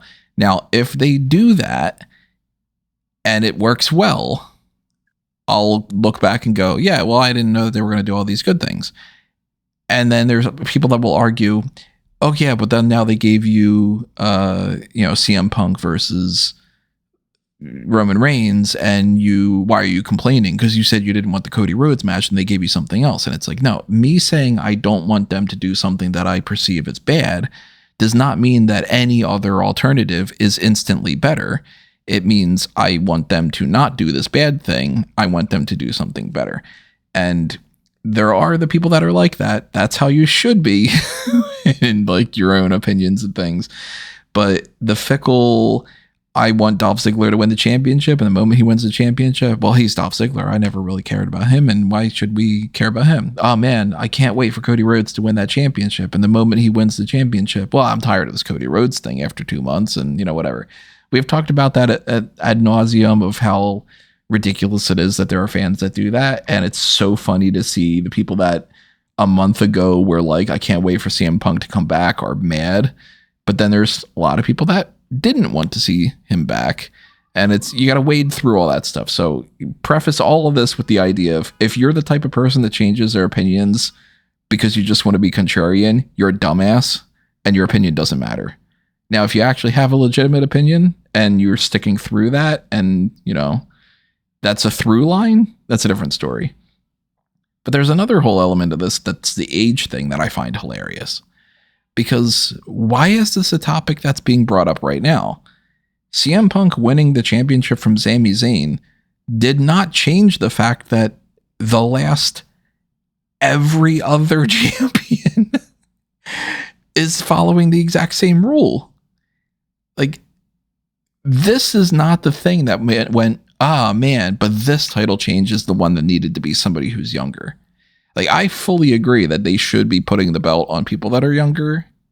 And it's kind of ridiculous that that statistic is true of like nobody born in the 90s has been the WWE champion. It's like, that's crazy. And I think it's ridiculous. But CM Punk beating Sami Zayn does not change that or influence that or create that reality. So why are you mad at CM Punk for doing that? I think it's like a mixture of things. I think it's a case of, he's obviously one of the people on the very older end of the spectrum. Like, again, he's a guy that's only a few years out from hitting 50. It's the fact that he's been gone since WrestleMania practically, or at least the night after WrestleMania. He just come back and won the title immediately. So he comes across as like, even though we know that he has worked quite a lot in the last couple of years, it does feel like something with a part-timer schedule to just come in and just be given the world title immediately afterwards. And maybe it's just like an accumulation of things over time, because at the end of the day, it's you do start when does the bow eventually break? When are people allowed to complain about that? Like when are people allowed to start saying, why aren't you pushing any younger guys? Why has it been so long since a guy in his 30s even became world champion for the first time? It's, as I say, I'm not necessarily. I agree with you that like this isn't like the this isn't like the fundamental reason why that's been the case, but it could be a case of it's just built up so much to the point that there's, especially now when you had Obafemi win the King of the Ring, decided to have him not fight for the world title at SummerSlam instead. Yeah, just you could likely do Roman Reigns versus Seth Rollins, two old guys in their 40s, and now potentially do CM Punk versus Cody Rhodes, two guys in their 40s, wrestle for the world championship, and it's like, okay, has the bow eventually broken? Is this now? Are people now seeing like 90s WCW now when they're looking at WWE? Mm-hmm. Are they seeing just a bunch of old men at the top of the card with a complete, not even a glass ceiling, but like a cement ceiling for younger guys to being unable to push forward? There's not the issue with the women. The women have no issue with that. They obviously have a lot of young women that get pushed to the top, but then again, like you don't often have a lot of women approaching their 40s and 50s. They're still, wrestling full time. So it's a different landscape there. But it's just a case of, when are you going to see that mobility for the men at the top of the card? And so, so it might just be a case of, this isn't like, it's not like this changes anything from that perspective, because it clearly doesn't, but it's a case of, well, when do we start getting angry about this, or when do we start trying to force change? Like, and it feels like, just because of Punk's age comparative to even some of the people that have recently been WWE champion, that might be the factor in it. Also, is that how? I don't know how this works as well. Does this mean, because Punk was a Raw guy, just won the WWE titles, is he now SmackDown guy off the back of this? Yeah, I mean, he's going to be on SmackDown tonight. Yeah, I presume the fact that Aldis in storyline was the one that grabbed Punk in, and that's going to be used as the catalyst to move him to SmackDown. They might even use that as the catalyst to move Gunther back to Raw. But, we'll see about that. I think in terms of the age thing, to me, and you guys bring up great points, I agree with Callum. When do you start to kind of force change? My problem is the same people who are like being as vocal about Punk are the people who will be like, oh man, they smashed Obafemi over. Or, oh man, Breaker's not ready. Nepotism. Like, I am starting to hop on the belief a little bit of like, man, if you're never happy, they're never going to even attempt to give you what you want, because you're always on the cusp of the next complaint. You know what I mean? Mm-hmm. Like, yeah, eventually your complaints don't matter anymore, because your complaints are just, to use my like restaurant analogy, if you hate all food, who gives a shit what you think about food? And like, or like, if you just want to be the guy who's like, that's not how they do it in France, or whatever when it comes to food. And I think that sucks, because I do think this year felt like it was going to be the year that we crowned Braun Breaker, and I still think it should be. I think Obafemi challenging Brock instead of challenging for the title is stupid. But, well, I mean, we took a setback on that front this week too. It sounds like it shouldn't be a setback, but it is. And it's because the other title change that happened on Monday Night Raw was Maxxine Dupri turned heel. She is now in a storyline relationship with Austin Theory, despite the fact that, she's married to Cam Hendricks. But she helped Division win back the World Tag Team titles from the Street Profits. And that means that Braun Breaker is now back to being a tag team champion right before SummerSlam. Yeah, but if you're supposed to buy into what the plan was a few months ago, the plan would have been Braun Breaker beats Roman Reigns for the world title at SummerSlam. And now, he has another tag team match? Well, the plan from the mouth of Heyman, the plan was Braun Breaker beats CM Punk at WrestleMania. Heyman has admitted in an interview that occurred right before Mania, the plan was Rollins and Roman, and when that fell through, the plan was Breaker and Punk, and then Breaker got it.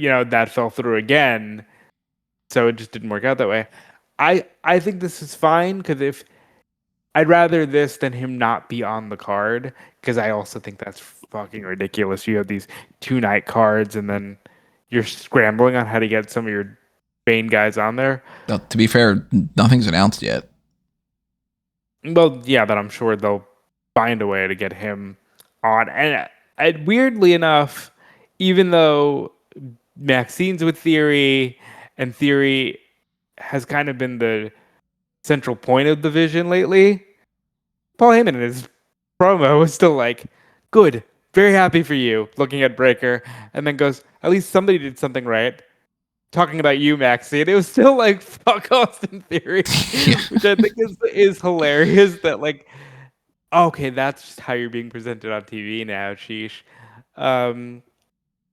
But I like it. I like in storyline couples. I know everyone immediately was like, but she's married, and it's like, how many fucking times they gotta smack you in the face with how fake it is? Like, do you really need to do this?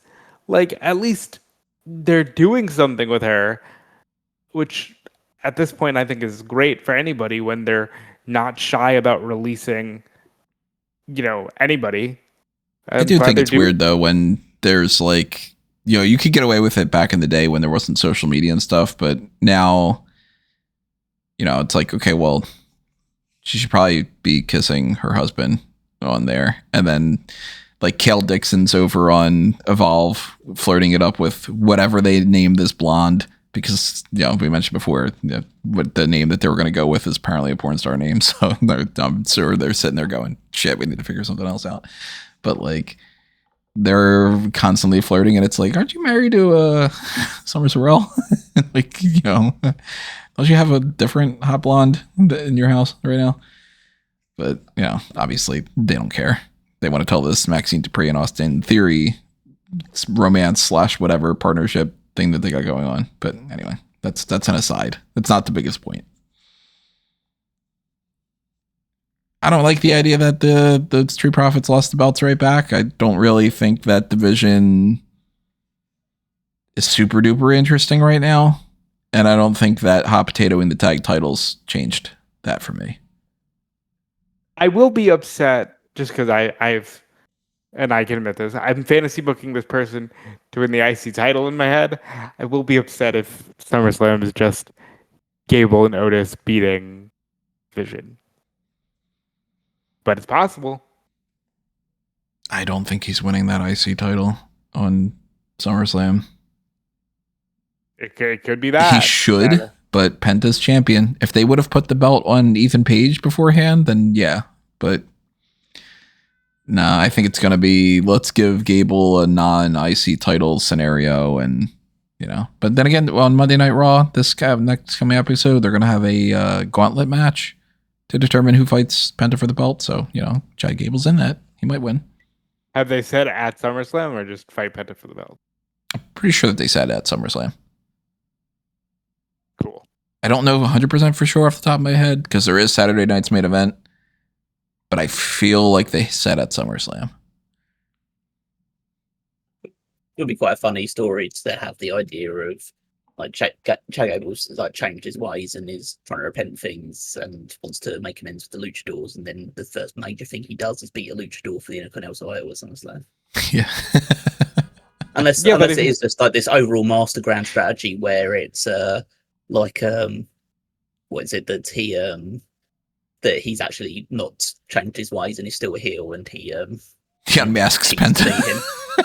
Yeah, and he cheats for he unmasked Penta, and then he puts his own mask on, puts Penta's mask on instead, and now he's El Grande Penta. He's Penta 2, and they can do the tiger mask thing. Yeah. We're going back to that. But but he's Pentagon Light against Pentagon Dark. So, but I think that this whole I saw like the clip of them winning the tag titles. I think the reason why the title's off the Street Profits is because Bianca's going to give birth soon, so Montez Ford's going to take time off for that. Oh, that's a good idea. So I didn't even think about that whole element of that. Yeah, and they've just did the quick like title change thing just to add a bit of intrigue to to, as Rob says, like it can sometimes be fun and interesting to hot potato titles around a little bit, especially at the periods of time where it's like someone's held the title so long. I mean, fucking hell, like R-Truth and Damien Priest are still the tag team champions. Everyone's back there. So it's, but yeah, I mean, I in terms of like the Maxxine Dupri and Austin Theory thing, like again, Austin Theory, when he seemingly was dead and buried, gets one more chance to try and do so as character. But honestly, I think I would have seen more believable chemistry if it was a legitimate brother and sister. As the couple forced to like make out instead. I mean, it's not like it hasn't happened in WWE. Vince is sitting there going, this is a brilliant idea. Call up Katie Lee. Get that whole thing going. Okay. I have looked it up. It is the winner will get an Intercontinental title shot at SummerSlam. So I'm assuming that's Gable. But another topic, since we're talking about SummerSlam, ticket sales aren't going good. And most recently, WrestleTix showed that 2,000 tickets were actually returned to the map over the past few days. And God, I can only hope in my heart that this is just the death of the two-night bullshit. At the very least. We can worry about the booking and everything later, but I'm hoping they see that there's not the market for this. I still don't think that the two-night thing is the problem. I think the idea is just these tickets are just absurd. Like, I looked earlier today for the Saturday night's main event Madison Square Garden thing, because I was just like, yeah, let me see. To get awful tickets, like not even like, okay, these are pretty okay for the price. To get tickets that I would consider to be not worth spending money to go and see that there because I'm going to be watching the monitor, each ticket was $305. And I'm like, I'm not spending $700. And I'm right there. Like it'll take me the cost of like the whole, like, oh, I don't want to pay for parking and stuff. Like I'm in New York City, I'll take the train to Penn Station and it'll be $12 for, $3 for me, $3 for Caroline, and then the same way back.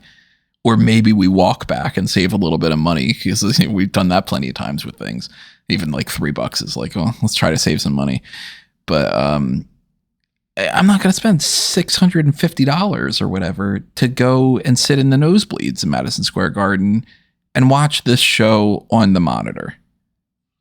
And then I looked just to see what the prices were for like the kind of like the ringside stuff and whatever. It's like $3,000. And I'm like, dude, fuck you. I'm not going to spend. Well, I wouldn't do that anyway because I'm not insane. But like, who's spending $1,500 per seat to sit in like the top row to see Danhausen versus JD McDonough? I wouldn't go and spend that much money to see the fucking resurrection of people that passed away that I was a big fan of.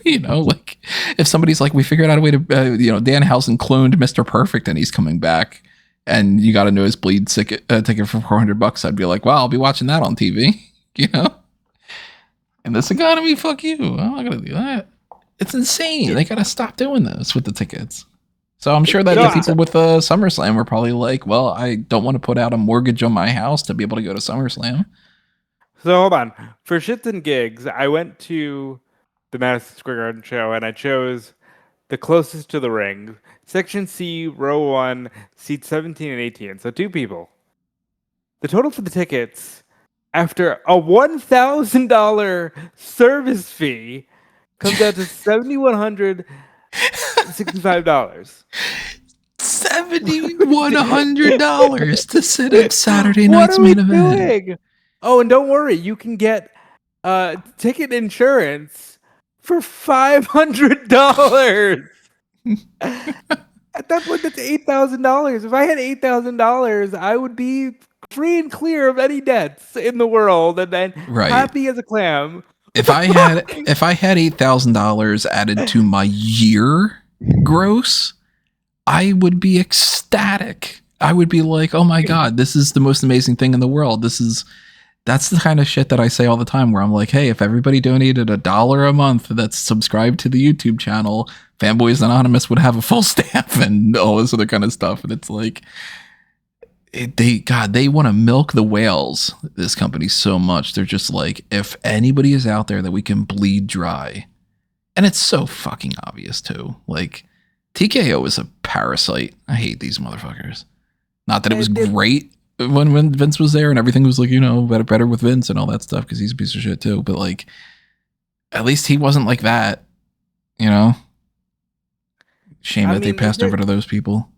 There's a weird phenomenon right now where it's just like, oh, the economy's worse. Let's take a 6-year-old Xbox console and actually make it more expensive than ever, making it $1,000. What is that? Remember back in the day where, with the passage of time, things went down in price?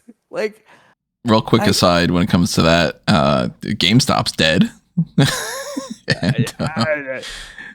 Talk about the Sony losing physical media, but even that's all. It's all shareholders. Like, everyone's beholden to the concept of shareholders. It's crazy.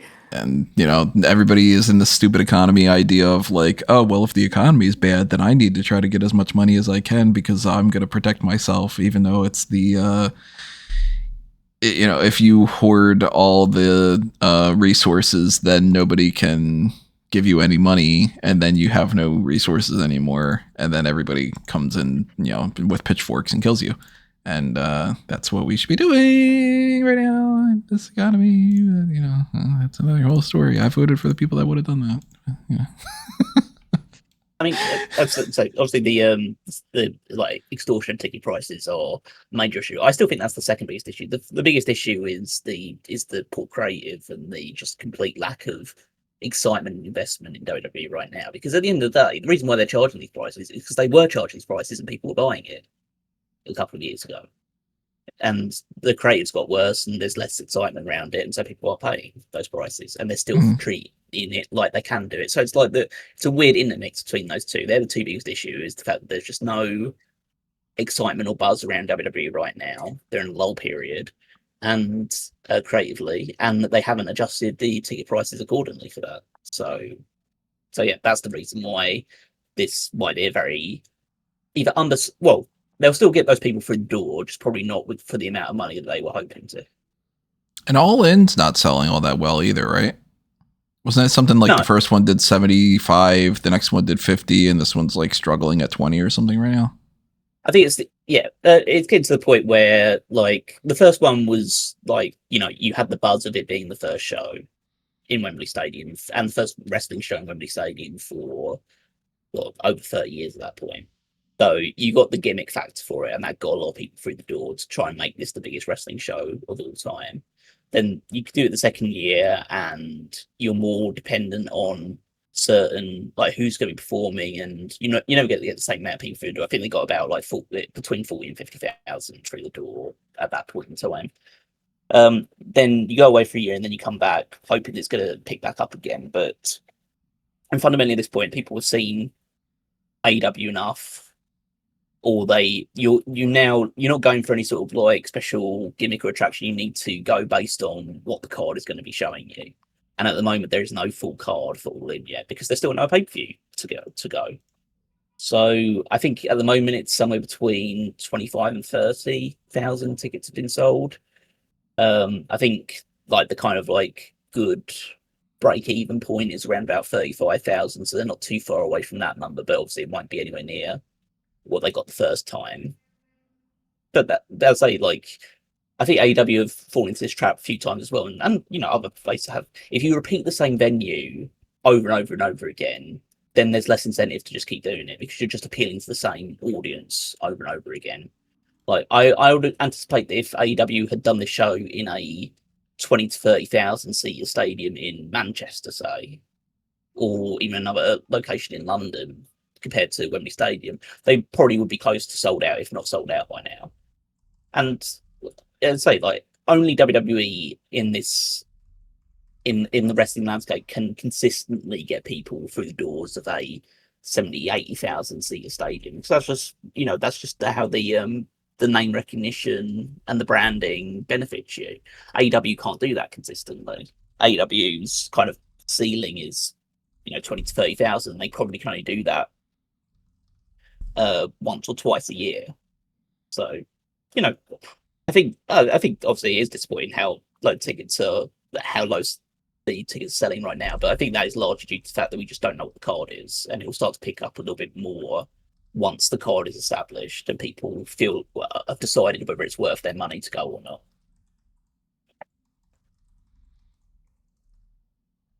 And then, when it comes to all the other stuff on Monday Night Raw, just to go back and, double check about when it comes to that.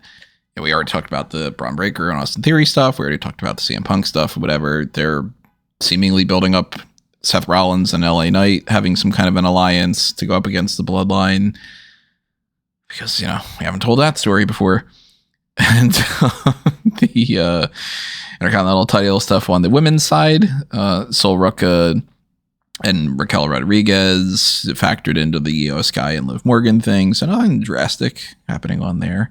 They really do not care about this Bayley and Lyra Valkyria feud. This is the third week in a row that it's basically just been like, those guys they're going to feud, but we don't really care. So can you just kind of be okay with a promo again and again and all? So by the time it comes down to those two having a match, the buzz isn't going to be there. Then they're going to be like, see, we shouldn't have pushed them. And it's like, no, you didn't. That's the problem. You didn't. And, that's Monday Night Raw. A lot of things happening. And then at the same time, some other things being like, that's just the same old. But we talked about NXT. Now we got to switch over to all the things that happened on Beach Break, because that was a special episode of Dynamite.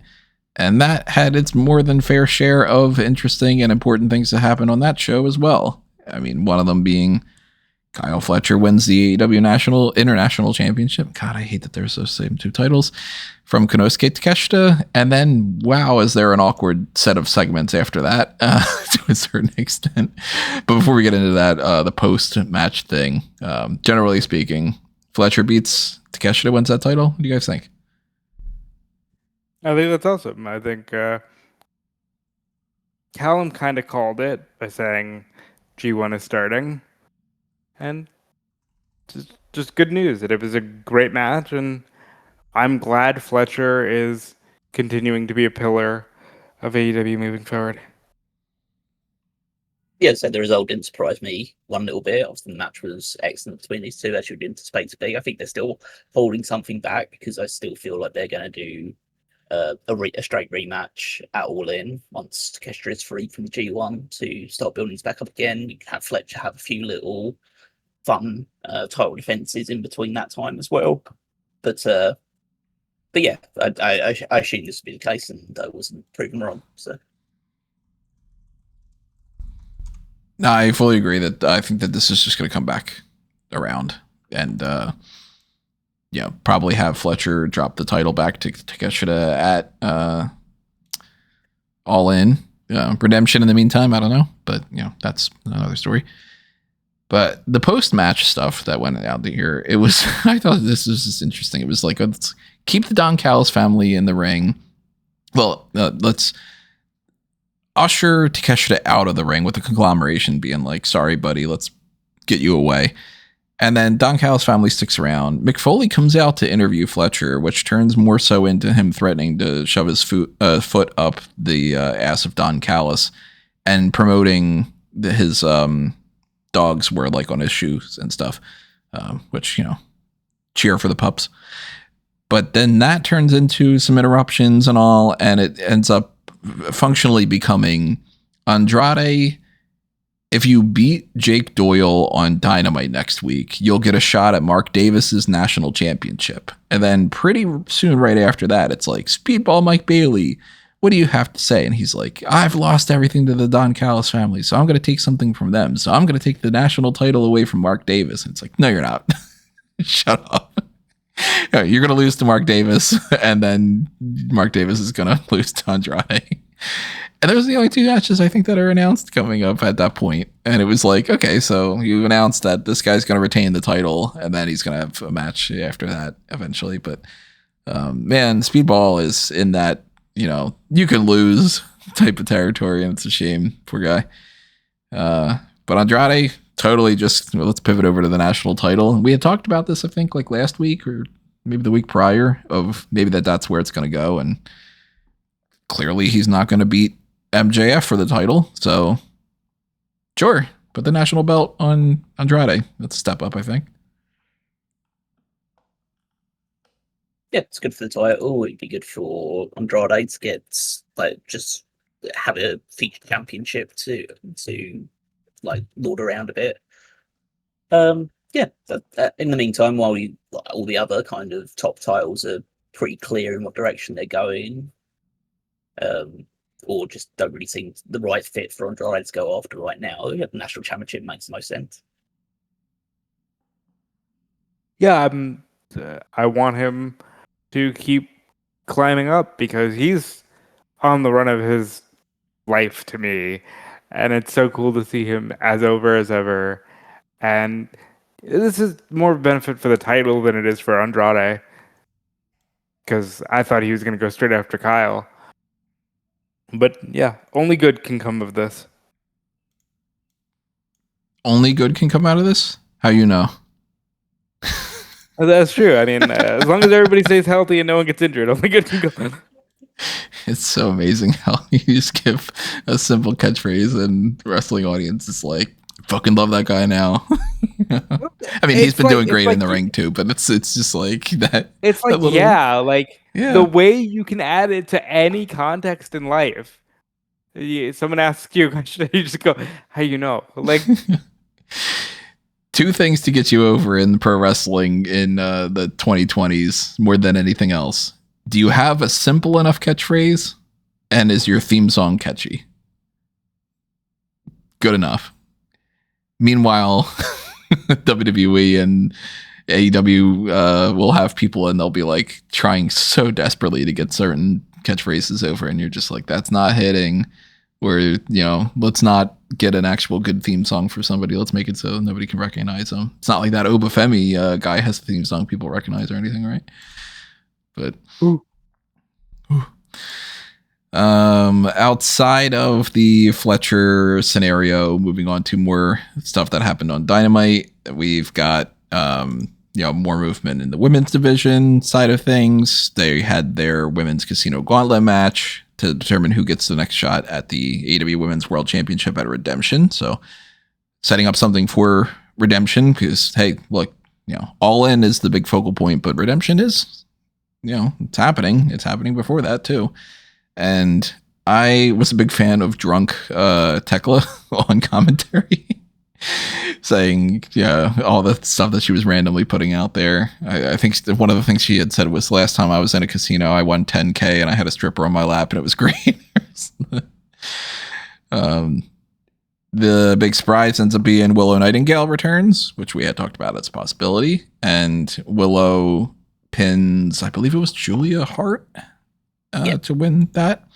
And then, man, right after that, Mercedes Moné is going after Willow, and Willow's fighting with Tekla, and at the same time, the Sisters of Sin are being attacked by the Divine Dominion. Seems like there's some kind of Divine Dominion working with Mercedes for that scenario or whatever, so kind of feels like the obvious thing is Sisters of Sin fight Divine Dominion at Redemption. And then as far as the whole Tekla and Willow and Mercedes thing goes, I mean, it's either as straightforward as Tekla drops the belt to Willow at Redemption and fights somebody else at All In. Maybe they do some kind of Divine Dominion against the Triangle of Madness. Or maybe they do a triple threat. Maybe it's Tekla and Willow and Mercedes all together. some kind of scenario set that up. I don't know. I'm going to guess it's as simple as we're getting Willow Mercedes 3 at Wembley. Tekla can be a focal point of the women's casino match. She could dethrone Cheetah. She's tremendous, and she's really good on commentary, making everybody laugh. But I think the biggest surprise here was, without actually raising arms or anything, it was just announced, oh yeah, the Divine Dominion are now paired with Mercedes. Cool. But you'd think that they, would have been closer to her in that at the end of that segment.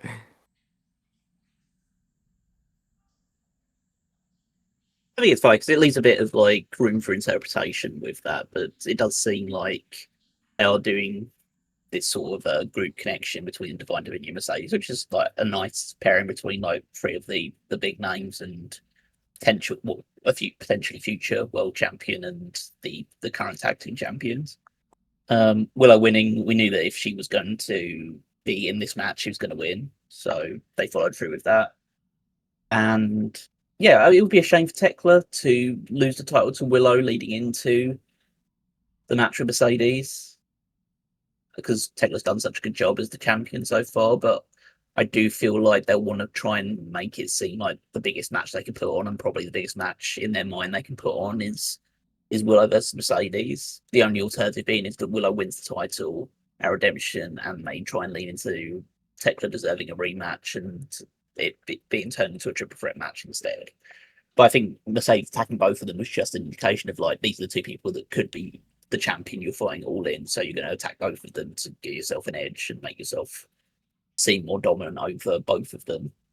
So I don't think that plays into it too much. And yeah, the Divine Dominion would defend it against the Sisters in Redemption to set up the Brawling Birds at All In, obviously, because they're both from the UK, and they did a vignette to showcase the fact that they're back and doing stuff as a team again. So yeah, it's a nice like stopgap feud in between that time. Gives a bit more exposure to Sky Blue and Julia Hart as well. So yeah, I think that it's all pretty much lining up as you would expect it to. And then the most important thing that happened on Dynamite, Will Ospreay and Jon Moxley beat the Workhorsemen. Anthony, no, I'm kidding, obviously. Great to see the Workhorsemen back in the ring. I agree. Completely glossing over the fact that Tommaso Ciampa beat Chris Jericho as well. Yeah, who cares? Yeah. That was a good match. He threw sand in his face. I thought that was funny. Yeah. I already forgot that it even happened. That's how much I cared. And that sucks because I like Tommaso Ciampa a lot, and Jericho's Jericho. So it's like, should have been something I cared more about, but I had even forgotten about it. So yeah, the most important thing, obviously, everything leads up to the main event. Kenny Omega goes into the match against MJF. If he wins the world title, awesome. If he loses, he can never fight for the world title again. Same stipulation that happened with Cody Rhodes and Hangman Adam Page. Those two fucking losers, they lost their chances. But Kenny Omega has a great match with MJF. I added it to my match of the year potential candidates. Don't think that I would pick it, but it's one of the ones I wanted to give a little spotlight to. Ospreay helps offset MJF and prevent him from using the Dynamite Diamond ring and all. And by the end of the night, Kenny Omega's the new champion. And I'm still very curious why this happened here instead of at Redemption. So, according to Wrestling Observer newsletter reporting, apparently it was MJF's request to have the match take place on Dynamite rather than Redemption. My assumption is that he that leg injury is affecting him more than he's letting on. And it's fine enough that he can power his way through it, but he probably wants more time off to make sure that he's fit and healthy for All In. So it's probably, because the idea, it's clearly obvious that they were going to go for the Redemption show, because the name of the show is Redemption, and it would have been Kenny Omega's redemption to win the title over him. I'm pretty sure the match would have gone exactly the same way that it went on Dynamite at Redemption as well, with like Ospreay's involvement. But yeah, they brought it forward because MJF got injured unexpectedly, and so they're trying to make sure that he's fully fit and healthy and doesn't do any further damage to his leg prior to All In. That's can be the only assumption. I don't think we see MJF at Redemption. And yeah, but we wait and see what he does at All In, and they'll need to figure out another plan for that, because even though I'm pretty certain that the plan was always to do Kenny Omega and Ospreay in the main event for the world title, they might have had other plans leading off of that for MJF, which aren't as obvious. So we'll have to wait and see who he ends up facing on that show. I could see. Maybe it's not even a championship match. Maybe it's Kenny and the Bucks against, Ospreay, Mox, and Claudio or something. I don't know. I'm very curious what they're going to do with Redemption, because, I mean, like you said, the whole point of it was supposed to be it's Canada, it's Redemption, it's Kenny Omega, all that stuff. So it's effectively like how they're, in your house, it's Vader time, and well, we don't have Vader. Kind of one of those things. They'll probably backwards their way through some kind of thing. Kenny Omega is going to cut out some promo on Collision or Dynamite being like, now that I have been redeemed, we're looking at my redemption run, and we're, some kind of thing like that, where they'll retcon a means to try to justify it that way. And, it won't be as good, but like, who cares in the grand scheme of things? But if up to me, like, you put someone in Don Callis family up against him, because MJF had been closely aligned with Don Callis family leading into this. Obviously, Don Callis hates Kenny Omega and wants to get involved in any of this stuff that he's associated with. So you just throw in a middle member. Like, you either throw in Karl Fletcher or Kazuchika Okada against Kenny Omega, and you have a decent match at All In, Redemption, before that Kenny Omega wins on the route to All In. And I mean, even there could be a good route of, like, you throw someone in that you obviously know that Kenny Omega's going to retain the title, because they wouldn't have done this. They've been setting up Ospreay and Omega wrestling it All In pretty much since, like, Kenny lost his first title match with MJF. That's pretty much been the story between those two. And then if you think that because it's going to be a bit rushed, or it's not going to be super, like, overwhelming as a main event match, then you do Tekla and Willow Nightingale as the main event. Yeah, you could always do that. And, like, the idea of walking into that event knowing that Kenny Omega is going to retain the title, because realistically he's going to retain the title, you could go with almost anybody. Not almost anybody. It's not like you're going to throw the Butcher in there and be like, there you go, it's perfect.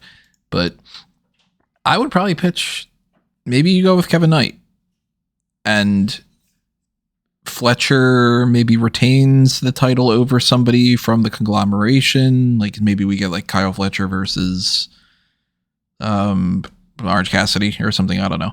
I'd have to like sit there and think and figure out who's fought who recently and all that stuff. But I'd say maybe, like, if they're going to try to push this whole Kevin Knight still wants to fight for the world title, he should get that opportunity, and he could have a good match with Kenny Omega. They could do that whole thing. I would be curious to see where they go with, if MJF is able to come back in time for All In, what does he do? Because the only thing that makes sense to me, and it's not something that makes a whole lot of sense, but it's like, right now, if you said, what would you do? And I don't know all the elements that they would know backstage about, like, if there is anybody that's going to return, or there is anybody that's able to, all that other kind of stuff. Because, of course, nobody knows that shit. But it's either MJF fights Hangman in some kind of scenario, or maybe you pivot and you do some kind of thing about Mark Davis drops that national title to Andrade at Redemption, and then maybe because Andrade had been talking so much smack about MJF, maybe MJF tries to get himself the national title. But to me, that feels like such a step down. So I'd probably be like, all right, either MJF is out of All In or he fights Hangman.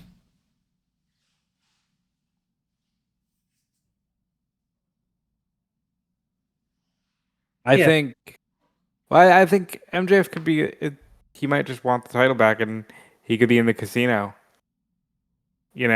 That's also something that we know they're going to do. It's an option. Yeah, I always forget about the casino option of throwing that out there. Yeah, but so we don't know for certain if they're going to do the 2 casino matches like they did last year, but and the year before that. But it was just last year, right? That they've done it. They haven't made a habit of it. So no, they did, because that's where Nigel came back a couple years ago. Oh yeah, completely forgot about it because those are so. It feels like you were there. I know I was there. You were definitely there. I know I was there, but things.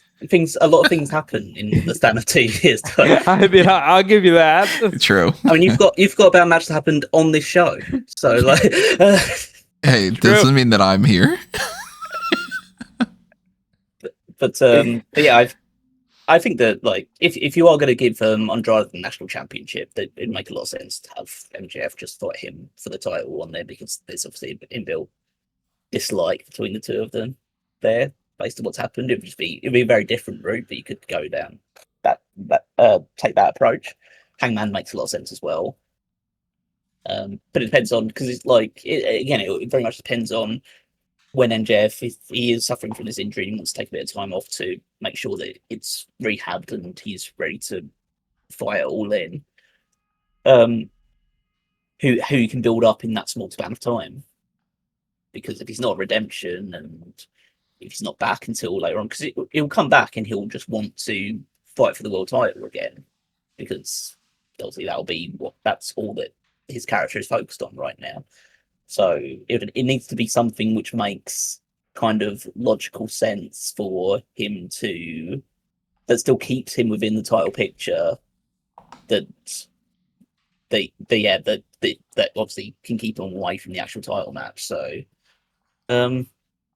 yeah, but as I say, we'll wait and see whether he just does get thrown in the casino match, or whether he has a match with, I don't know, another match with Mark Briscoe or something, or Darby Allin even, or something, just to get him on the card.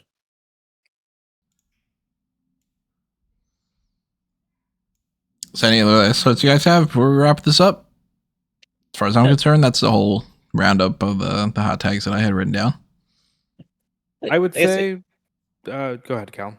I would say it's happy. It's good to see Kenny Omega win the world title as a babyface. Indeed, and I would say world champion. Solid week of happenings in wrestling. I'm really glad Punk's champion. I'm glad Kenny's champion. I'm glad that certain things seem up in the air, as opposed to a foregone conclusion.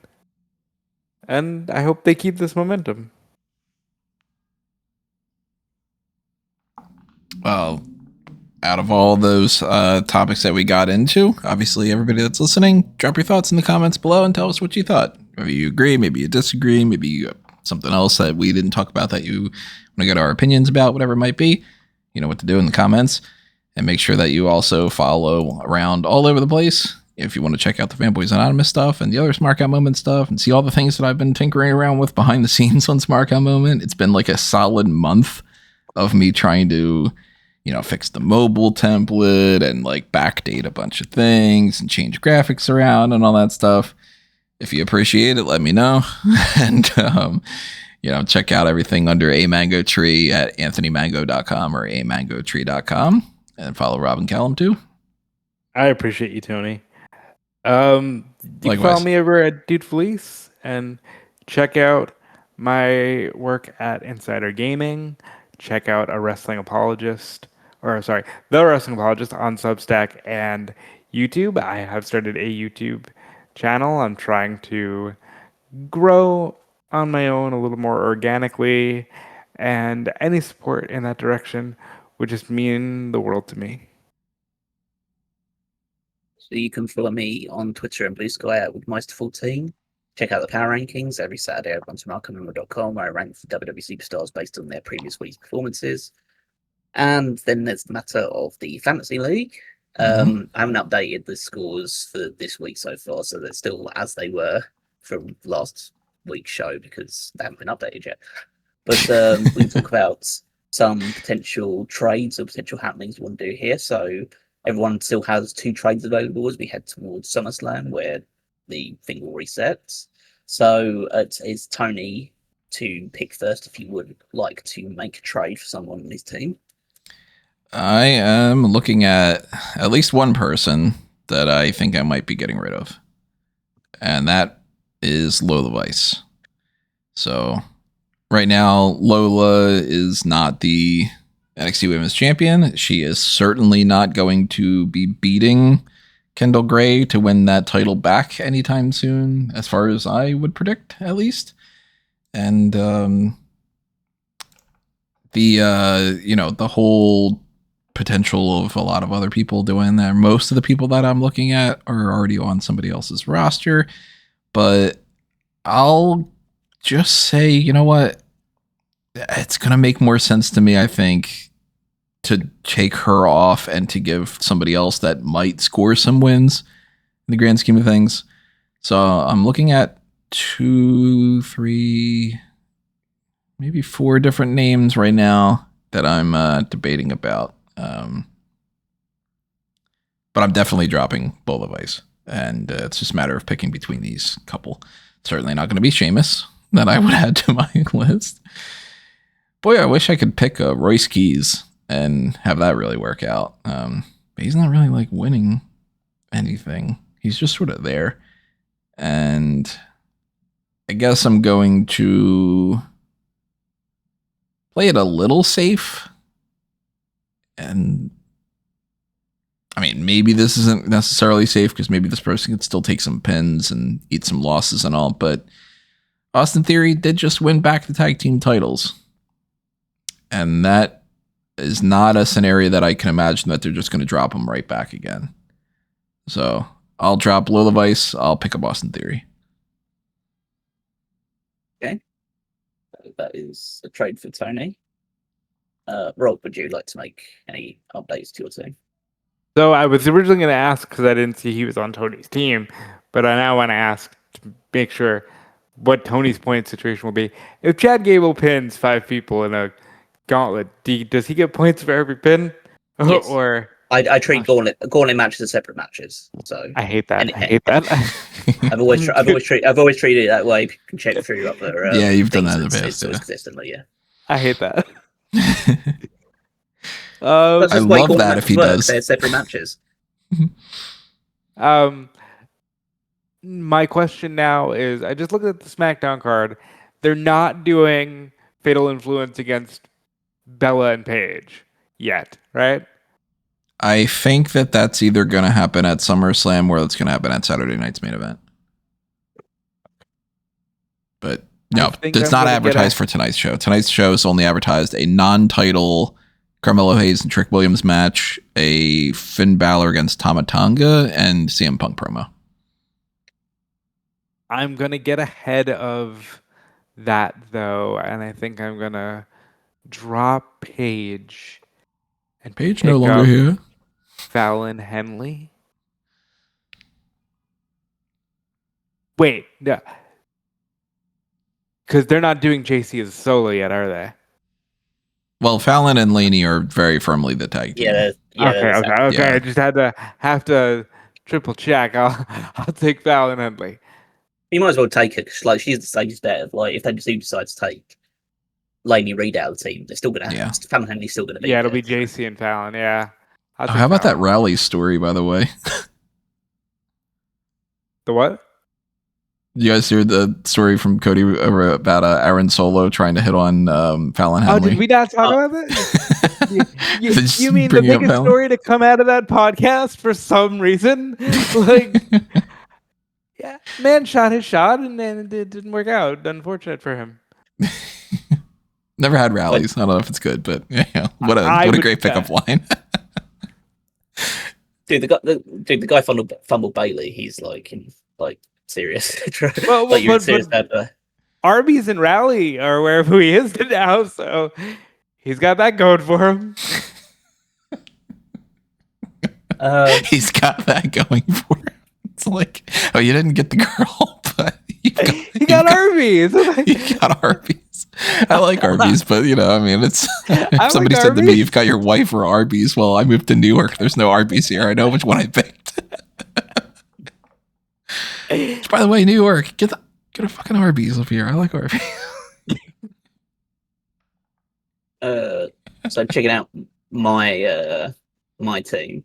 I think it was good while it lasted, but I think it's time to take Sami Zayn out of the roster, I imagine. So I think I'll remove him. You're not riding and dying with him. Yeah, the question is who's the right choice to replace him. And I think let's have a look, see who makes more sense right now. I'll add Sami while you're doing that. Thank you. There you go. Yeah. There's not obviously that many obvious choices because all the obvious choices were taken. But I think just because there's no... So I was going to say Miles Bourne potentially because he is still a champion and there doesn't seem to be any obvious person that's going to be taking the title off of him anytime soon. But you know what? This is going to seem a bit of an odd one, but it's actually working out. I'm going to pick Ray Phoenix. It's not a bad pick though. I mean, he might just be defending on SmackDown. Yeah, that cruiserweight championship from AAA could give him more spotlight. Yeah, because he's defended the title twice. The last 2 weeks, he's defended the title both times. So if they continue down that route of just him appearing on SmackDown defending the title against whoever they're going to defend it to, and because even if it's a AAA title, if he's defending it on a SmackDown or its main event or SummerSlam, then that still counts as a title defense. So yeah, I'll try and ride that wave for as long as they're willing to keep that championship on him. You know, it's funny. I just thought of that now. WWE just wants a cruiserweight title on SmackDown. Should have never gotten rid of their own cruiserweight title. Either of them. Yeah. I'm glad he's doing something though. So I can't be too salty about it.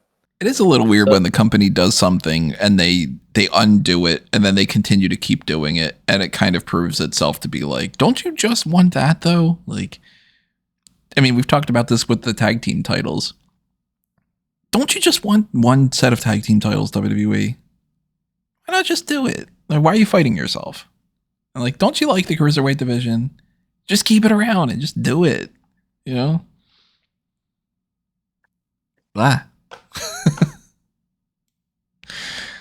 Anyway, so if it comes back to me that I'm not making any other picks yet. Yeah.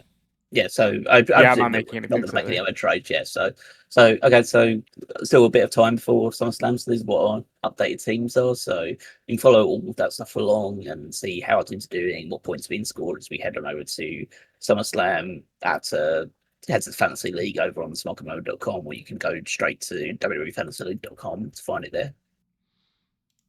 And that is the full scope of everything that we had written down and all that stuff. So that means that, this episode's in the bag. And coming up next week, we're going to have our predictions and preview for Saturday night's main event that I will not be in attendance for. And then the other Hot Tags edition, whoever knows what's happening over the next couple of days, what ends up going down. I know Sheamus got released or let go of his deal over the weekend. That wasn't a plan that we had. No, that was not the main event plan. It was we'll figure something out because you never know what'll pop up. Oh, Sheamus. Okay, well that popped up. And, if there ends up being something that's super crazy on that front, not super crazy, but you know what I mean, then the plan could adjust and maybe we end up doing Saturday night's main event. It's just part of the hot tags or something like that. But I also want to try to get a dark cast out there. So if you have any suggestions about what you want for the dark cast, I was trying to think of something to do, and to be perfectly honest, every idea that I had I wasn't really feeling like doing. And I didn't really just want to pick like a random Sheamus match to do some kind of a watch along for. I didn't really want to. I know that a lot of people suggest topics like, you know, why not debate the top 10 Sheamus matches of all time? Or like, why not do like the top 10 steel cage matches of all time or something? I'm not personally a big fan of doing those, partially because I don't think that they lend themselves super well to the podcast. We've done the top rope list before, and I feel like a lot of times the discussion itself is just not necessarily like a podcasty thing. It's more of just like an editorial. And unless we're debating about it, like we do with like the Mount Rushmore element of it, then just listing things kind of gets a little bland. And also, I just don't keep track of things that well. Like if you said to me, what are your top 10 steel cage matches of all time? I don't know. Like, I can't do what Robin Callum can do, where it could be like, oh, okay, I remember that was a really good match in SummerSlam 2006 or something like that. I typically am like, steel cage matches, what do I like the best? I mean, Your Brett and favorite Owen steel was cage good. match is Owen Brett, yeah. Yeah. Exactly. It's like I do that kind of thing. And then, you know, for all I know, there's 200 matches that have been amazing that I could list for my favorite Sheamus matches of all time. And then I'm like, man, I don't remember any of them. Correct me if I'm wrong, Rob, as well, but I don't think I've ever associated the term great match with SummerSlam 2006. I don't think there was. Memorable, definitely. Could either of you actually memorable. say anything that's on the card, though? Because to me, I couldn't tell you a single match that's on the card. Hulk Hogan versus Randy Orton. DX versus the McMahons. Mm-hmm. Foley and Flair have one of the previous funniest matches of all time. That was oh no, it was I was getting confused between. No, you were right. I was getting confused with one match because I was going to say Kurt Angle Eugene, but that was 2005, not 2006. Trying to remember the other ones. No, I can probably. If you guys remembered a single match, you already beat me on that, and you guys are debating about like seven. Was this one the first match of the card or the second? It's like, you know, I'm sitting there going, hey, Randy Orton won the belt and dropped the belt and won the belt at No Way Out 09, right? Like, kind of like some of these things I kind of remember. Yeah. Well, it's like we watch a lot of wrestling and we like follow that stuff. This was it was Edge Cena, right? Yeah, that was closed out with Edge Cena because it's Boston, and then Cena beats Edge the next month in Toronto. Yeah, in Toronto. Yeah. So the whole reverse, winning in your hometown instead for that one. I don't remember what the world title match was. Was it Batista Booker T? And it was. And they dragged that out till Survivor Series. So to answer Tony's point, yes, we can totally remember the card for SummerSlam 06. Mm-hmm. But also, we're more nerdy than Tony is, you know. Well, like the main matches, I couldn't tell you what Rob might be able to, but I can tell you what like the opener match was for it.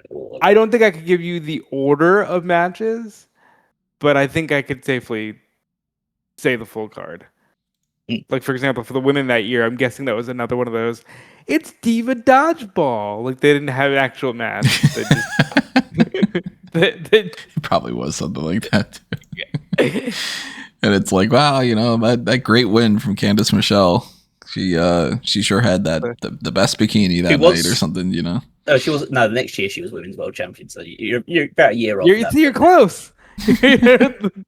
This was during the period where I don't think there would have been a women's title match. This was during the period where like Trish was out of action for like half a year, but she kept the women's title regardless of it. So just for funsies. Just for funsies. Let's see. Okay, yeah, women are not listed as having had a match on Wikipedia. I don't know if that means they just didn't appear at all. I'd be surprised about that. So we could make a dark cast out of this. Yeah, just us try, like you just named a show and us just trying to remember what matches took place on. I'll do the play the game and it'll be like just Survivor Series so 08 and whatever. Go on, let's the autism kick in. It's nice. Yeah. Every now and then. We have to flex that muscle every now and again, Tony.